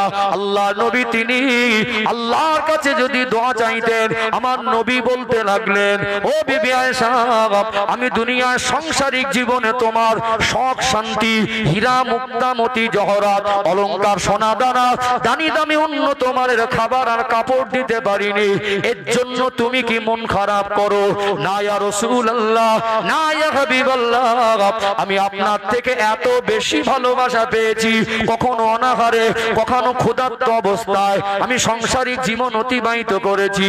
আমি ভালো কাপড়ের আশা করি না, উন্নত মানের খাবারের আশা করি না, আপনি আমাকে এত বেশি পরিমাণ ভালোবাসা দিয়েছেন, আমার মনে হয় আমি আয়েশার মতো এত সুখ শান্তি দুনিয়ার অন্য কোন মহিলা পাইনি। জোরে বলুন। নবী আমার আম্মা জানকে বলতে লাগলেন, বিবি আয়েশা, উহুদ পাহাড়টা আমি যদি আল্লাহকে বলতাম, আমার আল্লাহ আমার জন্য সোনায় পরিণত করে দিতেন। জোরে বলুন। নবী আমার দুনিয়ায় অহংকার জিনিস তার জীবনে ছিল না। আল্লাহ পাক আমার নবীকে এমন নিষ্পাপ করেছেন, নবী আমার এত নিষ্পাপ, আল্লাহ কোরআন শরীফে বললেন, কদ গফারাল্লাহু মা তাকদ্দামা মিন যামবিকা ওয়া মা তাআক্কার। আমার হাবিব, আমি আল্লাহ আপনার আগে পরের যে জীবনটা অতিবাহিত করেছেন, আগামী দিনে যে জীবনটা অতিবাহিত করবেন, আমি সমস্ত গুনাহ থেকে আপনাকে পবিত্র করেছি। নবী ধনীরও নবী, গরিবেরও নবী, আমার নবী মানব দরদি ছিলেন কি ছিলেন না? আজ কিছু মানুষ অহংকার দেখায়, টাকার গরম, আছে না নেই? টাকার গরম দেখানো যাবে না। ও ভাইরা বাপেরা, আল্লাহ আপনাকে ধনী থেকে ফকির করে দিতে সময় নেবে না। ক্ষমতার বল দেখানো যাবে না। সমাজে কিছু চুটে মোস্তান আছে, দেখবেন এদের পাওয়ার দেখলে শয়তানও লজ্জা পায়, আছে না? সমাজে কিছু চুটে মোস্তান, ও যে ক্ষমতা পেয়েছে ওকে দেখাতে হবে। আমি রাজনীতির লোক না, রাজনীতির কথা বলিনি, নেগেটিভ নেবেন না। কেউ করেছে বলে আমি তাকে বলছি না। এগুলো জানা থাকলে আমাদের জীবনটা পবিত্র রাখা সহজ হবে। কথা ঠিক না? ঠিক। কি হয়, একটু ক্ষমতা পেয়ে যায়, একটু গরিব মানুষ একটু ভ্যান চালিয়ে খায়, তো ভ্যান চালিয়ে খায় তো কি হয়েছে? এসি রুমে বসে ঘুষ খায়, গ্রামের লোকের এলাকার লোককে বাবু বলে, ও বাবু কবরে মরে গিয়ে ধোলাই খেতে কত কলজের পানি শুকিয়ে যাবে, ও তো গরিবের হক মেরে খায়। ঠিক বলছি না ভুল বলছি? যে লোকটা হালাল রুজি উপার্জনের জন্য ভ্যান চালানোটা বেছে নিয়েছে, এসি রুমে বসে ঘুষ খাওয়া মানুষের থেকে আল্লাহর দরবারের কোটি কোটি মূল্য বেশি, হালাল রুজি উপার্জন করে। কথা ঠিক না বেটি? বাজারে মাঝে মাঝে দেখবেন একটু গলি গলি মার্কেট থাকে, দোকানদার বলছে ভাই খুব ব্যস্ত, দোকানদার ভ্যানওয়ালার দোকানদারের মালটাই বয়, একটু আমাকে তাড়াতাড়ি নামিয়ে দেন। ও দেখছে বাজারটা ভিড় নেমেছে, এখানে ভ্যান রাখার জায়গা, যাবো আসবো 2 মিনিটের ব্যবধান, শুধু নামিয়ে দিয়ে চলে আসবো। তাহলে ইচ্ছাকৃত রাখিনি, ওর উদ্দেশ্য বাজার মার্কেট জাম করা নয়, শুধুমাত্র জরুরতের কারণ রেখে গেছেন, চলে এসে সরিয়ে নেবেন। শুধু এসে দেখছেন একজন চুটে মোস্তান, বুড়ো ভ্যান সরা, ক্ষমতা দেখাচ্ছ, ক্ষমতা পাওয়ার দেখাচ্ছ, তোমার বাপের থেকে 10 বছর বয়সের বড়। কবরের ধারে যাবে, তোমার মতো ক্ষমতাশালী মানুষ ঠান্ডা হয়ে আছে। ঠিক বলছি না ভুল বলছি? আল্লাহ নবীর কথায় ভাষা এত মধুরতা ছিল, নবী আমার 63 বছরের জীবনে এমন কথা বলেনি মানুষ কষ্ট পাবে। ঘুরিয়ে বলতে, চাচাজি একটু ভ্যানটা সরিয়ে নেন না, মানুষ কষ্ট পাচ্ছে। চাচাজি হেসে বলতো, কোচি এখানে আমি এক্ষুনি চলে যাব বলে একটুখানি যা হোক করে মালটা নামাতে গেছি, এখানে রাখিনি, চাকরি তো মিটে যেত। ও যে ক্ষমতা পেয়েছে, ও যে একটু পাওয়ার পেয়েছে, লোককে দেখাতে হবে। চাচাজি বলে, তুই আমাকে গালাগালি দিলি, বলে কথা বললে ফের মারবো। আছে না নেই? একটু হাগু দেন না, আছে না নেই? ক্ষমতার বল দেখাচ্ছ। ক্ষমতা যারা বল দেখিয়েছে, আল্লাহ এমন বেইজ্জতি করেছে, কিয়ামত পর্যন্ত মানুষ তাদের থেকে শিক্ষা নেবে। রাগ করছেন নাকি? হ্যাঁ ও ভাই জানেরা, সোনার মানিক যুবকেরা, আব্বারা মায়েরা, নবী আমার সোনার জবানে বললেন, মাল্লাম ইয়ারহাম সাগীরানা ওয়ালাম ইউআক্কির কাবীরানা ফালাইসা মিন্না। যে বড়কে সম্মান করলো না, ছোটকে স্নেহ করলো না, ও আমার উম্মতের মধ্যে নয়। কি ক্ষমতা দেখাচ্ছেন, কাকে ক্ষমতা বোঝাচ্ছেন? দুনিয়া একটা ক্ষমতাশালী বাদশা ছিল, তার নাম হলো নমরুদ। আল্লাহ নবী ইব্রাহিম আলাইহিস সালামকে বড় কষ্ট দিয়েছিল, অগ্নিকুণ্ডে নিক্ষেপ করেছিল। আল্লাহ পাক তার নবী সাইয়্যিদানা হযরত ইব্রাহিম আলাইহিস সালামকে হেফাজত করেছিলেন না করেননি? কুলনা ইয়া নারু কুনি বারদাও ওয়া সালামান আলা ইব্রাহিম। আমার আল্লাহ আগুনকে হুকুম করে দিয়েছিলেন, এ দুনিয়ার আগুন আমার ইব্রাহিমের জন্য তুমি আরামদায়ক হয়ে যাও। জোরে বলুন সুবহানাল্লাহ। এই নমরুদকে আল্লাহ একটু ক্ষমতা দিলেন, একটু বাদশাহী পেল, একটু ক্ষমতা পাওয়ার পেয়ে গেল। ক্ষমতা পাওয়ার পেয়ে বাদশাহী পেয়ে এত অহংকারী হয়ে গেল। একদিন নমরুদ বলতে লাগলো, আমি ইব্রাহিম আলাইহিস সালামের আল্লাহর সঙ্গে যুদ্ধ করব। কত বড় আহামক, কত বড় নাদান, কত বড় নির্বোধ। আজকে ক্ষমতা আসন পেয়ে এই অনাদান নির্বোধ নমরুদ বলেছিল আল্লাহর সঙ্গে যুদ্ধ করব। কত অহংকারের মাত্রা লিমিট ক্রস হয়ে গেল। আল্লাহ বলে, এরে নমরুদ, আমি আল্লাহ তোকে বাদশাহী দিয়েছি, তোর বাড়াবাড়িটা এত বেশি পরিমাণ হয়েছে। আমি আল্লাহ, তুই আমার সঙ্গে কি যুদ্ধ করবি? তোকে এমন ভাবে অপমান করে দেব, কিয়ামত পর্যন্ত মানুষ তোকে মনে রাখবে কেমন ভাবে তুই বেইজ্জতি হয়েছিস। আমার সঙ্গে তোর যুদ্ধ করতে হবে না। নমরুদ তার লোক লস্কর নিয়ে যুদ্ধ করতে ময়দানে এসেছে। আমি ইব্রাহিম আলাইহিস সালামের আল্লাহর সঙ্গে যুদ্ধ করব। আল্লাহ পাক সিদ্ধান্ত নিলেন, এদের মোকাবেলার জন্য আমি আল্লাহ এমন সৈন্য পাঠাবো, পৃথিবীর মানুষ যেন শিক্ষা পায়। আল্লাহ পাক ঝাঁকে ঝাঁকে মশা পাঠালেন। মশার উৎপাত সহ্য না করতে পেরে পেরেশান হয়ে গিয়ে নমরুদের লোক লস্কর গুলো ধারালো অস্ত্র চালায়, আর নিজের অস্ত্রের পাশের মানুষ আঘাত প্রাপ্ত হয়। আল্লাহ একটা খোঁড়া মশাকে আদেশ করে দিয়েছিলেন, এ মশা চলে যা, তুই যে নিজেকে খোদা বলে, যে আমার সঙ্গে যুদ্ধ ঘোষণা করেছে, ওর নাকের ভিতর থেকে মস্তকের ভিতরে চলে যাবি। এরা ধ্বংস হয়েছে সুস্থ মশায়, যে আল্লাহর সঙ্গে যুদ্ধ করতে চেয়েছিল। আমার আল্লাহ ওর কাছে যে মশাটা পাঠিয়েছে ওটা সুস্থ নয়, ওটা হলো ল্যাংড়া, ওটা হলো খোঁড়া। আল্লাহ বুঝিয়েছেন পৃথিবীর মানুষ যেন শিক্ষা নেয়। এত বড় অহংকারীকে যে আল্লাহর সঙ্গে যুদ্ধ ঘোষণা করেছে, ওকে খোঁড়া মশা দিয়ে বিদায় করব। চলে গেল নাকের ভিতর থেকে মাথার মধ্যে, যন্ত্রণা শুরু হয়ে গেল। কোথায় তোমার বাদশাহী, কোথায় তোমার আল্লাহর সঙ্গে যুদ্ধ করার মতো ক্ষমতা? একটা মশার জ্বালা যন্ত্রণা সহ্য করতে পারে না। তার সেবক যারা ছিল তারা তাদেরকে ডেকে বলতে লাগলো, একটু মাথায় যদি তোমরা কিছু দিয়ে বাড়ি মারো, মাথায় যদি আঘাত করো একটু আরাম পায়। যত জোরে জোরে জুতা মারে তত বেশি আঘাত পায়। আল্লাহ বুঝিয়ে দিলেন, এত পাওয়ার বেড়ে গেল, বাদশাহী ক্ষমতা আমি আল্লাহ দিয়েছি, এত অহংকার হয়ে গেল। ও আমার সঙ্গে যুদ্ধ করতে এসেছিল, আমি আল্লাহকে এমন ভাবে বেইজ্জতি করেছি। আমি আল্লাহকে একটা খোঁড়া মশা ওর জন্য, ওকে সাহিজ করার জন্য যথেষ্ট করে দিয়েছি। ক্ষমতা দেখাচ্ছ, ক্ষমতা গরম বেশি দিন চলবে না, ব্লাশ হয়ে যাব, ক্ষমতা থাকবে না। পরনের কাপড়টা খুলে দেবে। তোমার মরণটা কিভাবে এইটুকু তুমি জানো না, আমার মরণ কিভাবে জানি। দাপট দেখে বেড়াচ্ছে, কোথায় মরে পড়ে থাকে, 3 দিন খুঁজে পায় না, ও লাশটায় পোকা ধরে যায়। ওটা ইজ্জতের মরণ না বেইজ্জতির মরণ? মানুষকে মানুষ মনে করে না। অহংকারীকে আল্লাহ পছন্দ করেন না। ইন্নাহু লা ইউহিব্বুল মুস্তাকবিরিন, নিশ্চয় আমার আল্লাহ অহংকারীকে পছন্দ। টাকার গরম দেখানো, বলেন না, টাকার গরম দেখানো, ক্ষমতার গরম দেখানো, ইবাদতের গরম দেখানো যাবে না। কিছু মানুষ একটা সময় খুব অন্য পথে ছিল, দিন কাতেক দেখছে একটু নামাজি হয়েছে, ভালো জিনিস, তার জন্য দোয়া করি, অবশ্যই পরিবর্তন দরকার। আল্লাহ তাকে হেদায়েত দিয়েছে, ভালো জিনিস। একটু দাড়িটা ছেড়ে দিয়েছে, একটু দেড় বেটারি মার্কা, 2 দিন 4 দিন নামাজ ধরে নিজেকে ভীষণ কিছু মনে করে, ও আবার ইবাদতের অহংকারী হয়। চার দোকানে বসে একটা লোক মরে গেছে, ফতোয়া দিচ্ছ জাহান্নামে যাবে। 2-4 দিন একটু ইবাদত করা ধরেছে, সবাই নয়, সবাইকে বলছি না ভাই, গ্রামের মানুষকে বলছি। দেখবেন কিছু মানুষ 2-4 দিন একটু ইবাদত করে না, ও একটু গরম দেখে আমি নামাজি, আমি ইবাদত গুজার, ওইবারে বসে চার দোকানে ফতোয়া দাও কে জান্নাতের কে জাহান্নামী। হয়ে গেল, খুব বাড়া হয়ে গেল, অনেকে ইবাদত করে ফেললেন। আপনার নিজের ঠিকানা কোথায় আপনি বলতে পারেন না, আপনি লোককে জান্নাতের জাহান্নামী সার্টিফিকেট দিচ্ছেন। এই সার্টিফিকেট কোথায় পেলেন? রাগ করছেন নাকি? আছে না নেই? হ্যাঁ আছে না? 2-4 দিন ইবাদত করে এই ও খারাপ, আমি জানিস কি, এই ও নামাজ পড়ে না, কদিন নামাজ পড়েছে, নামাজ কতটা পড়েছেন বলতে পারবেন? আল্লাহ কবুল করেছে। দিনদার, পরেশগার, নেককার, আল্লাহর মাহবুব যারা হয় তারা ইবাদতের গরম দেখায় না। কি গো, একটু হ্যাঁ দেন। এখন দেখছি একটু মনে সর্বস্তরে ইবাদতের একটা গরম আছে, আছে না? একটু হ্যাঁ দেন না, গরম দেখান। কি গরম দেখাচ্ছেন? সব বরবাদ হয়ে যাবে। ইন্নাহু লা ইউহিব্বুল মুস্তাকবিরিন, আল্লাহ পাক অহংকারীকে নিশ্চয়ই আমার আল্লাহ পছন্দ করেন না।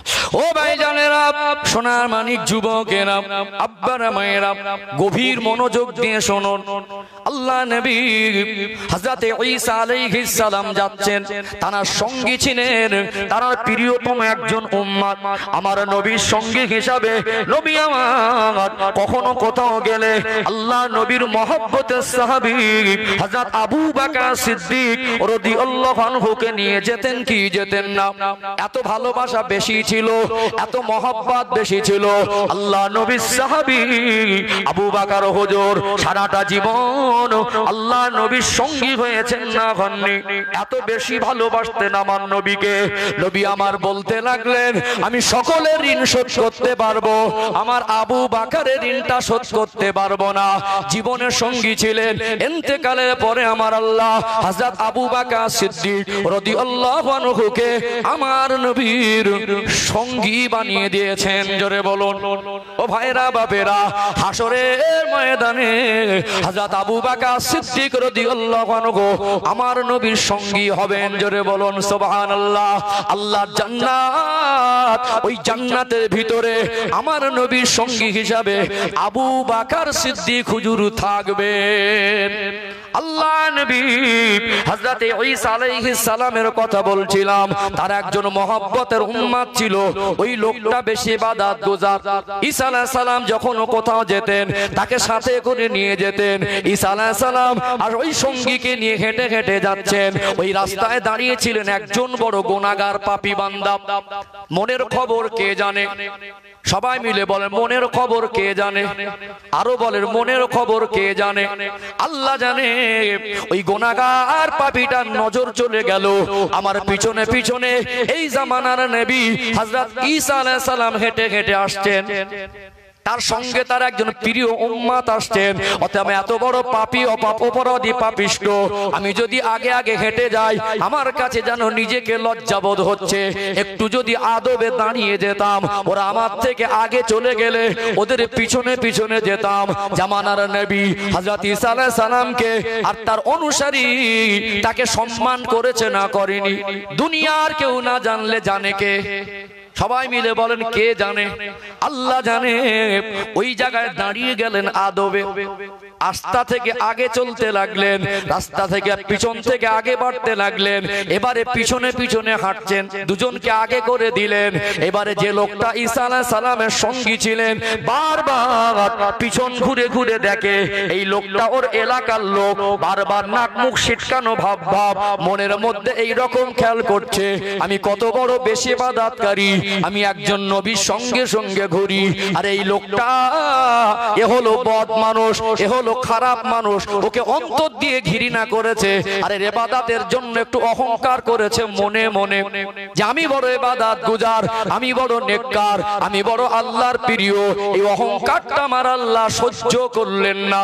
আল্লাহ দয়াময় জিবরাইল আমিনকে ডাক দিলেন, ও ফেরেশতা জিবরাইল, জান জান আমার হাবিব আমার নবী ঈসাকে গিয়ে বলে দেন, আমার নবী ঈসা আলাইহিস সালামকে গিয়ে বলবেন যে লোকটা আদবে সম্মানে দাঁড়িয়ে গেছে, আমার নবী ঈসা আলাইহিস সালাম তার সঙ্গীকে সম্মান করেছে, ওর জীবনের জিন্দেগির গুনাহ আমি আল্লাহ দয়াময় ক্ষমা করে দিলাম।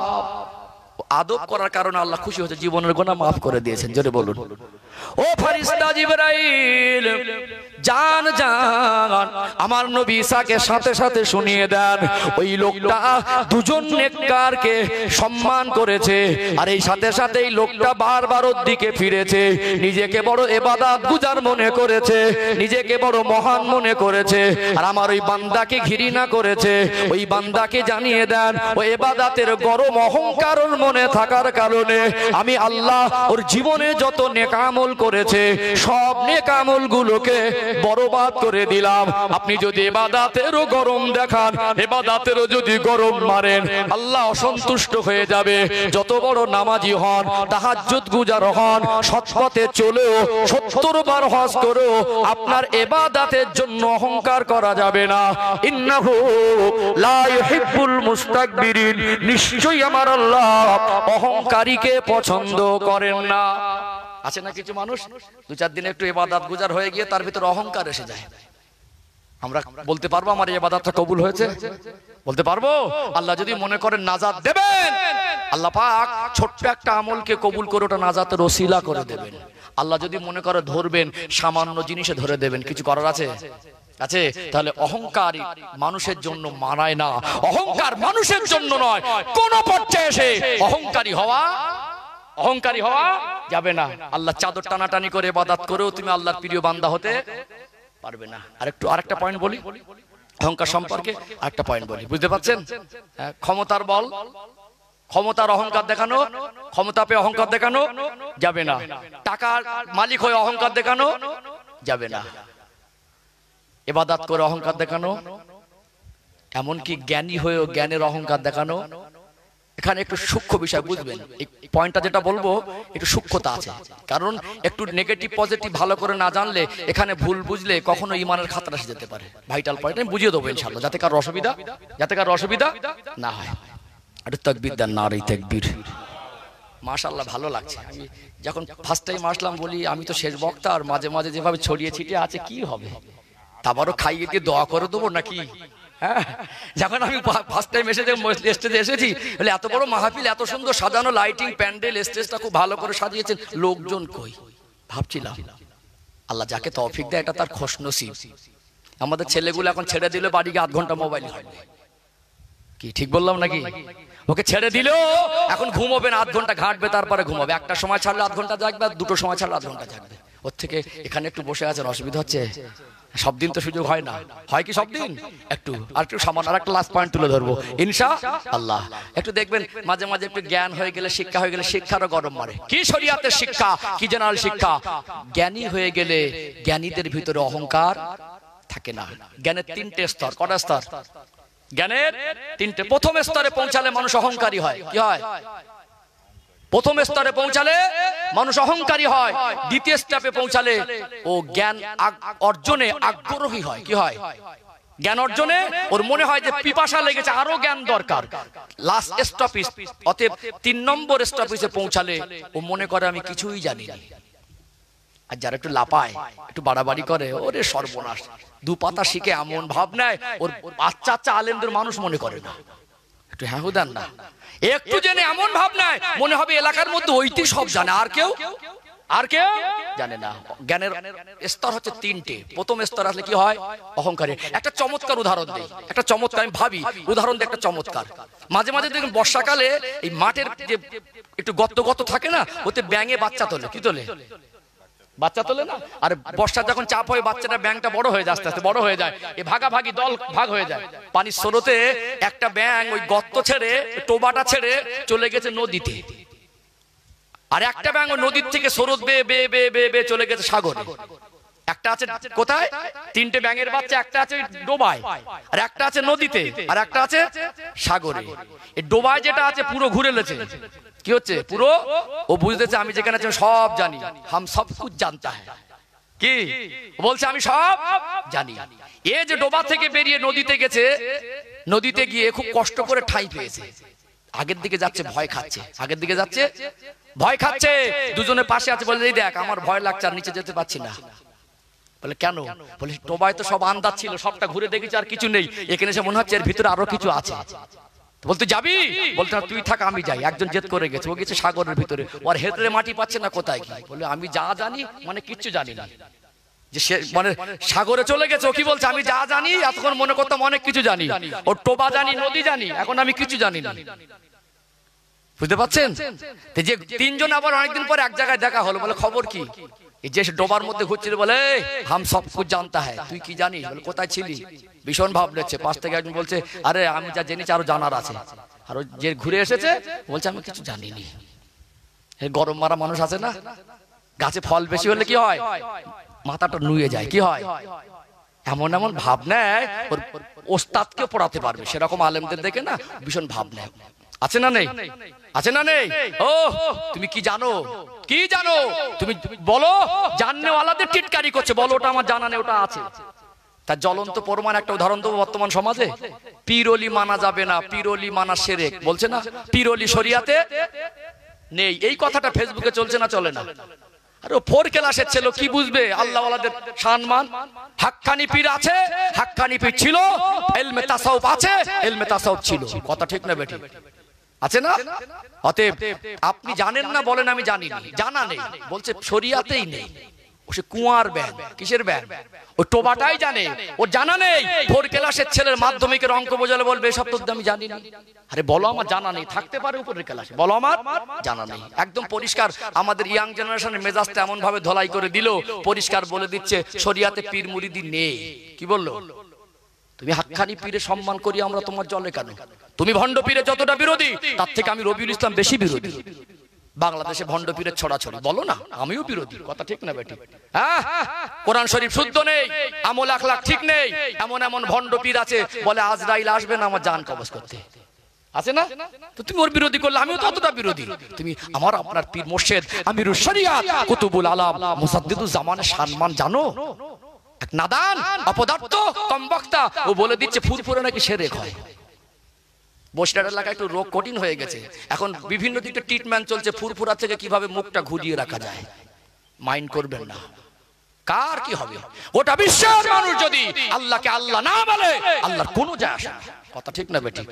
আবু জেহেল মানলো না, আমার নবীর কোনো কিছু যায় আসে না। তুমি জামানার মুজাদ্দিদকে পেয়েছো, তার আওলাদের ভিতরে কারোর যদি ভালো না লাগে তুমি তার কাছে যেও না। বলো না যে দাদা হুজুর কেবল আওলাদের ভিতরে ভালো মানুষ নেই, এই কথাটা বলো না। ডাইরেক্ট না বললে এখন ইশারা ইঙ্গিতে ইনজেকশন দিচ্ছে। ফুরফুরায় কার কাছে যাব? তাহলে তুমি বড় পীর, তুমি শ্রেষ্ঠ, ফুরফুরা আর কিছু নেই, এগুলো খারাপ জিনিস ভাই। হিংসা কেন? যার ভালো লাগে তাকে যেতে দেন, একটু হ্যাঁ দেন না। যার ভালো লাগে তাকে সম্মান করতে দেন। তার আওলাদের ভিতরে কারোর ভালো লাগে তার কাছে কে যেতে বলেছে? ভালো আছে না নেই? ও পীর আল্লামা সাইফুদ্দিন সিদ্দিক রহমাতুল্লাহ ছিলেন আলাদা দরজার মানুষ ছিলেন। তিনি কি এইরকম চুনোচাটাকা ছিলেন নাকি? তার শিক্ষাগত যোগ্যতা ছিল, তিনি জামে আজহার মিশর থেকে ফারেক ছিলেন। জোরে বলুন। তদানীন্তন সময়ের একটা আলাদা দরজার মুফতিও ছিলেন। আচ্ছা, এইরকম মানুষদের থেকে সাধারণ মানুষ মুখ ফিরিয়ে লাভ কি হলো? কথা কি বুঝতে পাচ্ছেন? কথা কি বুঝতে পাচ্ছেন? অতএব বলো আমার জানা নেই, বলো না এইটা ওটা শরিয়াতে নেই, থাকতেও পারে। যারা বড় মানুষ, আলা মাকামের মানুষ, তারা মানুষকে ধোঁকা দেয়নি, তারা মানুষকে হেদায়েতের রাস্তা দেখিয়েছেন। জোরে বলুন। বুঝতে পারছেন? একটু বলেছি, কষ্ট পেলেন নাকি? আমি কারোর সঙ্গে শত্রুতা নেই, কাউকে আঘাত দেওয়া আমার উদ্দেশ্য নয়। ও ভাই জানেরা, সোনা মানিক যুবকেরা, আব্বারা মায়েরা, সংক্ষেপ করব, বিশ্বাস করুন ব্যক্তি আক্রমণ আমি করি না, কারোর উপরে শত্রুতা নেই, আর বেশি বিতর্কিত আলোচনা আমি পছন্দ করি না। বোঝাতে চাইছিলাম অহংকার করা যাবে না, ইন্নাহু লা ইউহিব্বুল মুস্তাকবিরিন। আপনি ইলম অর্জন করে, জ্ঞান অর্জন করে আপনি জ্ঞানের বড়াই করতে পারবেন না। এই লাস্ট পয়েন্ট একটু আপনাদের বুঝিয়ে দেই।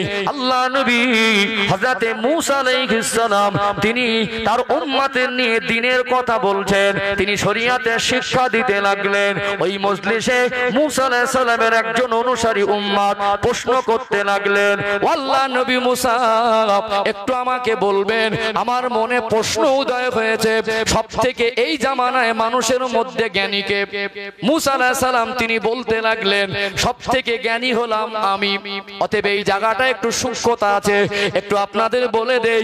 মূসা আলাইহিস সালাম যে জ্ঞানী বলেছেন এতে সন্দেহর অবকাশ নেই, কেননা আল্লাহ পাক যুগে যুগে নবী আলাইহিস সালাম দিগকে, আম্বিয়া কিরাম দিগকে পাঠিয়েছেন। আল্লাহ পাক যে জামানায় যাকে নবী করেছেন ওই জামানায় আল্লাহ পাক তাকে সবথেকে বেশি জ্ঞান দান করেছেন। জোরে বলুন। সাধারণ মানুষের কাছে ওহির জ্ঞান থাকে না, আল্লাহ পাক নবীদেরকে ওহির জ্ঞান দেন কি দেন না? আমার নবীকে আল্লাহ দয়াময় স্পেশাল জ্ঞানে জ্ঞানান্বিত করেছেন না করেননি?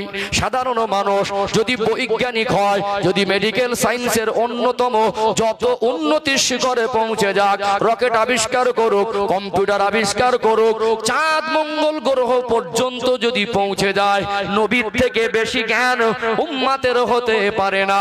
আমার নবীর দরবারে আল্লাহ দয়াময় তার ফেরেশতা জিবরাইল আমিন আলাইহিস সালামকে কম বেশি 24,000 বার মতো পাঠিয়েছিলেন। জোরে বলুন সুবহানাল্লাহ।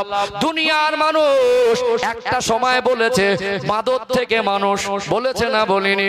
কিন্তু এই থিওরিটা ভুল না ঠিক। এখন পৃথিবী উন্নত হয়েছে, ওই বলুন তো দেখি একটা বাঁদরকে মানুষ করে দিক। ও ভাইরা বাপেরা, কখনো কিছু দেড় বেটারি মার্কা মানুষ দেখা যায়, এরা সমাজের বুকে বড় শিক্ষিত, এরা সমাজের বুকে বড় জ্ঞানী। খবরের কাগজে নিউজে দিয়ে দেয় 2022 সালে পৃথিবী ধ্বংস হয়ে যাবে, বলে কি বলে না? কিন্তু 2022 পার হয়ে গেল, 23 শেষের মতে এখনো কি পৃথিবী ধ্বংস হয়েছে? আমার দয়ার নবী, মায়ের নবী, তিনি যে ভবিষ্যৎবাণীগুলো করেছেন গোটা বিশ্বের মানুষ চমকে যাচ্ছে। আল্লাহ নবী জবানে বর্ণিত একটা সেন্টেন্স, একটা বাক্য, একটা শব্দ, একটা ওয়ার্ডকে পৃথিবীর মানুষ ভুল প্রমাণ করতে পারেনি, কিয়ামত পর্যন্ত পারবে না। জোরে বলুন সুবহানাল্লাহ। নবীদেরকে আল্লাহ শ্রেষ্ঠ জ্ঞান দান করেন। নবীদের যে ওহির জ্ঞান থাকে, আল্লাহ প্রদত্ত যে জ্ঞান পায়, এটা সাধারণ মানুষের ভিতরে থাকে না।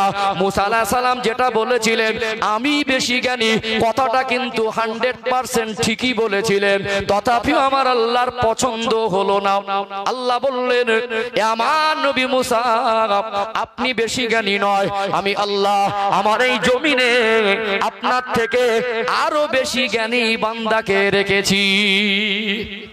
বলছিলাম না সূক্ষ্ম বিষয়। এখন মূসা আলাইহিস সালাম বলেছিলেন আমি বেশি জ্ঞানী, এটা ঠিকই বলেছিলেন। এই কথাটা যদি কেউ ভুল বোঝে তাহলে তার ইমানের খাতরা, নবীদের শানে ছোট বড় খারাপ মন্তব্য ধারণা এসে গেলে ইমানের খাতরা এসে যাবে না? যাবে না? অতএব তিনি ঠিকই বলেছিলেন, তার কাছে ওহির জ্ঞান ছিল। উম্মতের কাছে তো ওহির জ্ঞান থাকে না, থাকে কি? তার কাছে ওহির জ্ঞান ছিল, তিনি ঠিক তারপরে বলেছিলেন আমি জ্ঞানী। কি বললো? আমি জ্ঞানী। আল্লাহ বলেন নবী মূসা আপনার থেকে জ্ঞানী মানুষ আমি আল্লাহ দুনিয়া দেখেছি।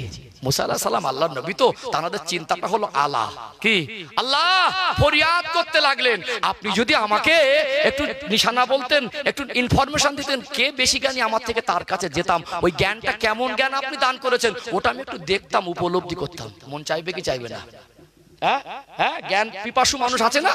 হ্যাঁ, কিরাম জ্ঞান দিয়েছেন, আমার থেকে বেশি জ্ঞানী, আল্লাহ আমি একটু দেখতে চাই। আল্লাহ আমি একটু দেখি। আল্লাহর হুকুমে নিদর্শন আল্লাহ পাক যে ইনফরমেশন দিলেন, পেয়ে গেলেন কাকে? খেজর আলাইহিস সালামকে। কিতাব এসেছেন কোন কোন জায়গায় লেখা হলো তিনি নবী ছিলেন, কোন কোন জায়গায় লেখা হলো তিনি নবী ছিলেন না, কিন্তু আল্লাহর ওলি ছিলেন। কথা কি বুঝতে পারছেন? তো গিয়ে বললেন যে আল্লাহ পাক আমাকে বলেছেন আমার থেকে আপনি বেশি জ্ঞানী। এখন আপনার সঙ্গে কিছু সময় কাটাবো, আপনার সঙ্গে কিছু সময় কাটাবো, আপনার সোহবত আমাকে একটু শাখার সুযোগ দেন। মুসা আলাইহিস সালামের রাগ বেশি ছিল না কম ছিল? কি গো একটু বলেন না, বেশি না কম? খেজর আলাইহিস সালাম তাকিয়ে তাকিয়ে দেখে বলছেন আপনি আমার সঙ্গে থাকতে পারবেন না। থাকবো বলে আমার শর্ত আছে, থাকতে পারি সাথে, আমার কাজে আপত্তি করলে, আমার কাজে আপত্তি করলে হবে না। সত্যে রাজি হয়ে গেলেন। ও ভাইজানেরা, সোনা মানিক যুবকেরা, আব্বার মায়েরা, সত্যে রাজি হয়ে গেলেন। হযরতে খেজর আলাইহিস সালাম চলতে লাগলেন, সঙ্গে হযরতে মূসা আলাইহিস সালাম। পথের মধ্যে একটা নদী পারাপারের পরিস্থিতি এসে গেল। ওই নদীটা পার হওয়া লাগবে, নৌকায় উঠে বসলেন। ওই মাঝিটা, নৌকা চালকটা এত সৎ মানুষ ছিলেন, আল্লাহ দুজনা প্রিয় মাহবুব বান্দাকে পার করিয়ে দিলেন। বিনিময় কিছু পয়সা দিতে চাইলেন, সামান্য পারিশ্রমিক পয়সাও নিলেন না। খেজর আলাইহিস সালাম উঠে যাওয়ার সময় হাতে যে লাঠিটা ছিল, ওই লাঠি দিয়ে আঘাত করে নতুন নৌকাটাকে ছিদ্র করে দিল। মুসা আলাইহিস সালাম তো রাগী মানুষ, বলতে লাগলেন আপনি এই সৎ নিরীহ মানুষ, নদীটা পার করিয়ে দিয়েছে, সামান্য পয়সা করি কিছু নেয়নি, এই নতুন জিনিসটাকে আপনি কেন ক্ষতি করতে লাগলেন? ওই সময় খেজর আলাইহিস সালাম বলেছিলেন আমি সত্য দিয়েছি, আপনি আমার কাজে আপত্তি করতে পারবেন না। ওই সময় মূসা আলাইহিস সালাম বলতে লাগলেন আমি আর আপনার কাজে আপত্তি করব না, একবার আমায় সুযোগ দেন। আবার চলতে লাগলেন। একটা এলাকায় যেতে যেতে সোনার মানিক ফুটফুটে ছোট বাচ্চা হেঁটে হেঁটে যাচ্ছে। খেজর আলাইহিস সালাম ওই বাচ্চাটাকে এক আছাড় মেরে ফেলে দিয়েছে। তিনি রাগান্বিত হয়ে গেলেন।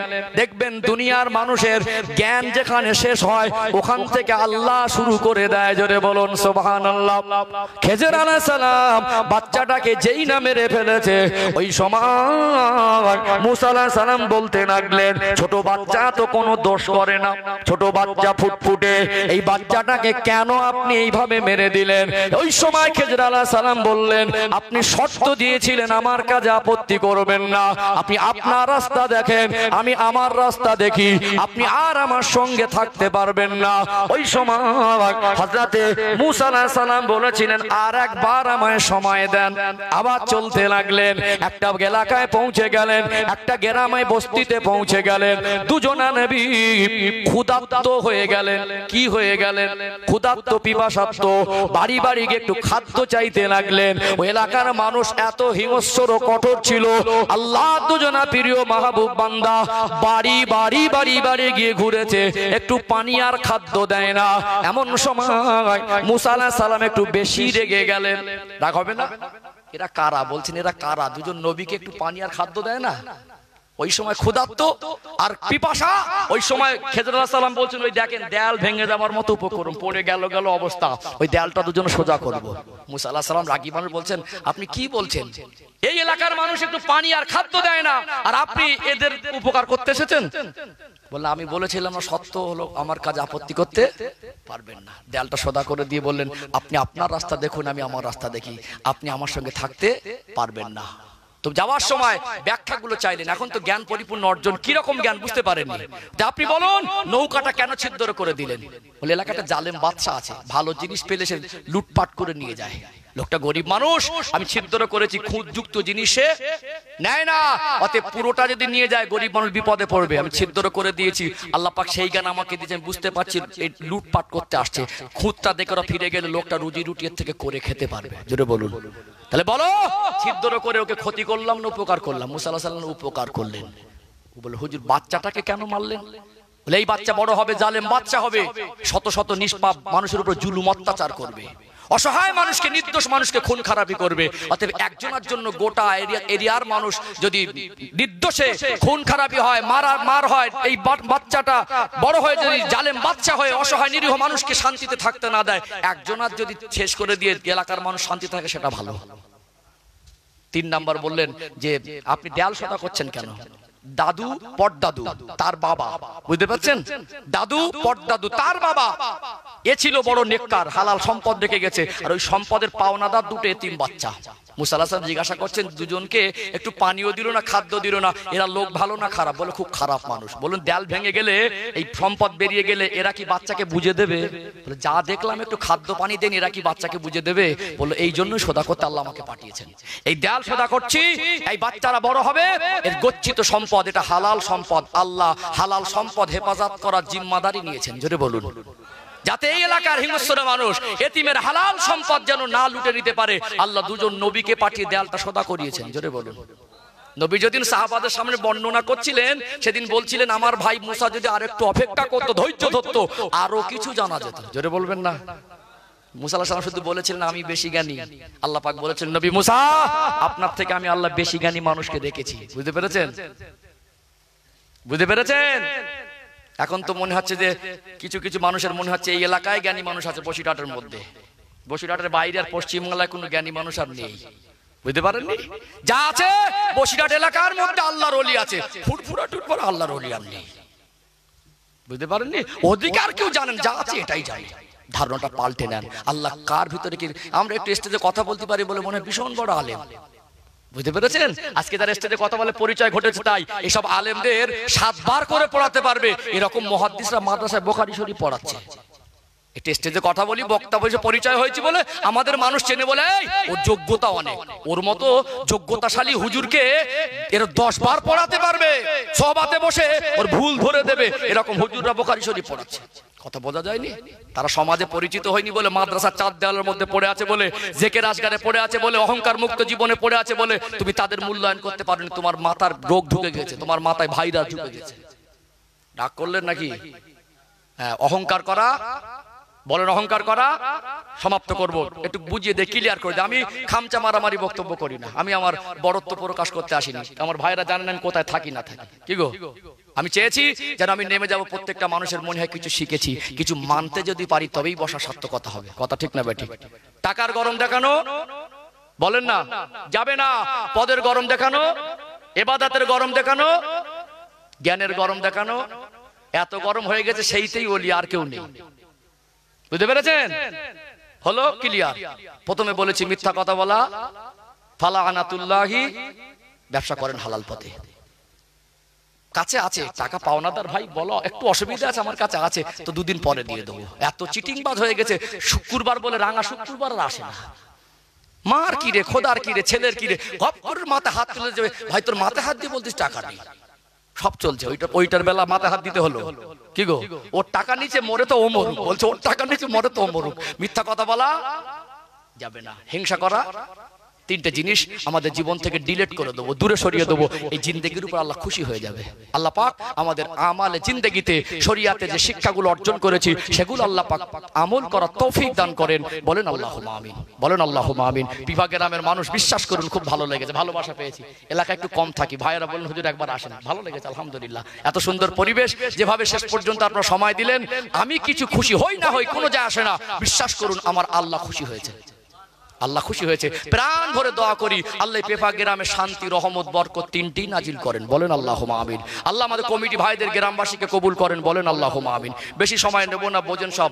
দান তুলতে গিয়ে কেঁদে কেঁদে গজল বলতে হয় না। কি গো, দান তুলতে গিয়ে বানিয়ে বানিয়ে বলার কিছু নেই, সবই জানি।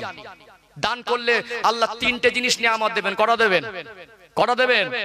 দেখুন একটা কথা বলে নেই, এই চিন্তা করছেন এইবারে হুজুর 2 ঘন্টা ওয়াজ শুনলাম, আবার দান দিতে হবে? দিতে হবে না আপনাকে। কে বলেছে আপনাকে দান দিতে হবে? আল্লাহ যদি আপনার অর্থ কবুল করে তবে তো দেবেন নাকি? টাকা থাকলে হজ হয় না, আর টাকা থাকলে একটু হ্যাঁ দেন না, টাকা থাকলে হজ হয় না, টাকা থাকলে দান হয় না। মসজিদ হবে এলাকায়, একা মসজিদ করে দিতে পারবে, গিয়েছে মাত্র 500 টাকা দিয়েছে, একটু হ্যাঁ দেন না। হ্যাঁ, গরিব মানুষ বলছে আমি 10,000 দেবো। আল্লাহর কাজ আল্লাহ যাকে ভালোবাসে তার দ্বারাই করায়। কথা ঠিক না বেঠিক? হ্যাঁ, 30 টাকা দিচ্ছে চাঁদা, 30 টাকা। একটা খেটে খাওয়া মানুষ, ও ঋণী, ও দিচ্ছে 500 টাকা, আর যার টাকা জমা আছে সাতলা পড়ে যাচ্ছে তো 30 টাকা, যাকাতও দেয় না। আছে না নেই? আছে না নেই? আল্লাহ দেনেওয়ালাদের থেকে আল্লাহ করিয়ে নেয়। বলুন কোনদিন জলসা মাহফিলে বাধা হয়েছে? ছেলেরা কাজে লেগেছে দিনের কাজে, আর ওটা পরিপূর্ণ হয়নি, কোনদিন দেখেছেন? দেখেছেন? আল্লাহ করিয়ে নেয়। কি করে? আল্লাহ করিয়ে নেন। দান করলে, দান করাটা কঠিন নয়, দান করলে কমে না, এই বিশ্বাসটুকু তৈরি করা কঠিন। কি বলেছি? দান করা কঠিন নয়, দান করলে কমে না, এই বিশ্বাসটুকু তৈরি করা কঠিন। দান করলে প্রথম আল্লাহ আপনার ইজ্জত বাড়াবে। কি বাড়াবে? ইজ্জত বাড়িয়ে দেবে। দান করবেন যতটা, আল্লাহ রহমতের দরজা 10 গুণ বেশি খুলে দেবে। জোরে বলুন। আপনি 1 টাকা দেবেন, 1 টাকার বরকতের বিনিময়ে আল্লাহ 10টা দরজা খুলে দেবে। জোরে বলবেন না? দান করলে কি হয়? আল্লাহ তার বাড়িতে বিপদ আপদ রোগ বালা মুসিবত থেকে দান সাদগার বিনিময়ে আল্লাহ তাকে হেফাজত করবেন। বাড়িতে জামাই এসে যায় হঠাৎ, কাছে পয়সা নেই, প্রতিবেশীর কাছ থেকে ধার করেছে 1000 টাকা, ধার করে খাওয়ালাম জামাইকে গোশত এনে 1000 টাকা। গোশত ভাত দিতে হয় না ডাল ভাত? জামাই আসলে কি দিতে হয়? শুধু ডাল দিয়ে ভাত দিলে হবে? গোশত আনতে হবে, মান সম্মানের ব্যাপার। হ্যাঁ, ভাত দিল খাইয়ে জামাই বাবু চলে যাচ্ছে, শাশুড়িকে বলতে হবে বাবু আবার এসো। না বললে রাগ করবে। কি বলবে? বাবু আবার ধার করে খাওয়ালাম, তারপরে বলছে বাবু আবার এসো। 1000 টাকা ধার করে খাওয়ালে ওটা সবর হয়ে যায়। কি হয়ে যায়? জামাই এসেছিল, কিছু করার নেই, মেহমানদারি করেছি। আচ্ছা, বাচ্চা অসুস্থ হয়, কি করি? ডাক্তার দেখাই না? 2000 টাকা খরচা হলো, ওটা সহ্য হয়ে যায়। আল্লাহ আমার বাচ্চাটা সুস্থ, এটাই খুশি হয়েছে না হয়নি? তাহলে এটা সহ্য হয়ে গেল, জামাইকে খাওয়ালাম, সহ্য হয়ে গেল। আল্লাহ যদি চায় আপনি দান করবেন, আল্লাহ আপনার সংসারে কারবারে ব্যবসা রোজগারে বরকত দেবে। আপনি দান করবেন, আল্লাহ আপনার সম্মান ইজ্জতকে বাড়িয়ে দেবেন। আপনি দান করবেন, আল্লাহ আপনাকে রোগ বিমার বালা মুসিবত থেকে হেফাজত করবেন। উসমান হুজুর এত বেশি দানি ছিলেন, এমন ধনী ছিলেন, আজও তথ্য বলছে সৌদি আরবের 2023 সালে উসমান গনি রাদিয়াল্লাহু আনহুর নামে ব্যাংক অ্যাকাউন্টটা চালু আছে। জোরে বলুন। কি বরকত আল্লাহ তাকে দিলেন। 2023 সালে তারও নামে আজ ব্যাংক অ্যাকাউন্ট আছে না? আছে না? তারও নামে ব্যাংক অ্যাকাউন্ট। আল্লাহ বলেন তুমি যে আমার রাস্তায় দিনের রাস্তায় ঢেলে দিয়েছো, আমি আল্লাহ বরকতটা কিয়ামত পর্যন্ত চালাতে পারবো। পারবে না আল্লাহ? আল্লাহ পারবে না? উসমান হুজুরের নামে ব্যাংক অ্যাকাউন্ট আছে, তথ্য দেখবেন। ওই জন্য দান করলে কমে না বাপজিরা ভাইরা, মন নরম করে একদম 10টা মানুষ এখান থেকে 2000 করে, বেশি না, খুব চাপ দেবো না। একদম 10 জন জান্নাতি সাহাবা ছিলেন, 10-এর একটা বরকত আছে, এদের আশারায় মুবাশশারা বলে। এই 10 জন সাহাবীর ভালোবাসায় 10টা মানুষ জটজট করে হাত তুলবেন 2000 করে। জীবন অনেক রোজগার করেছেন, কাপড়ের পকেট নেই, বিল্ডিং বালাখানা দুনিয়াদারি সুন্দর করে ঘর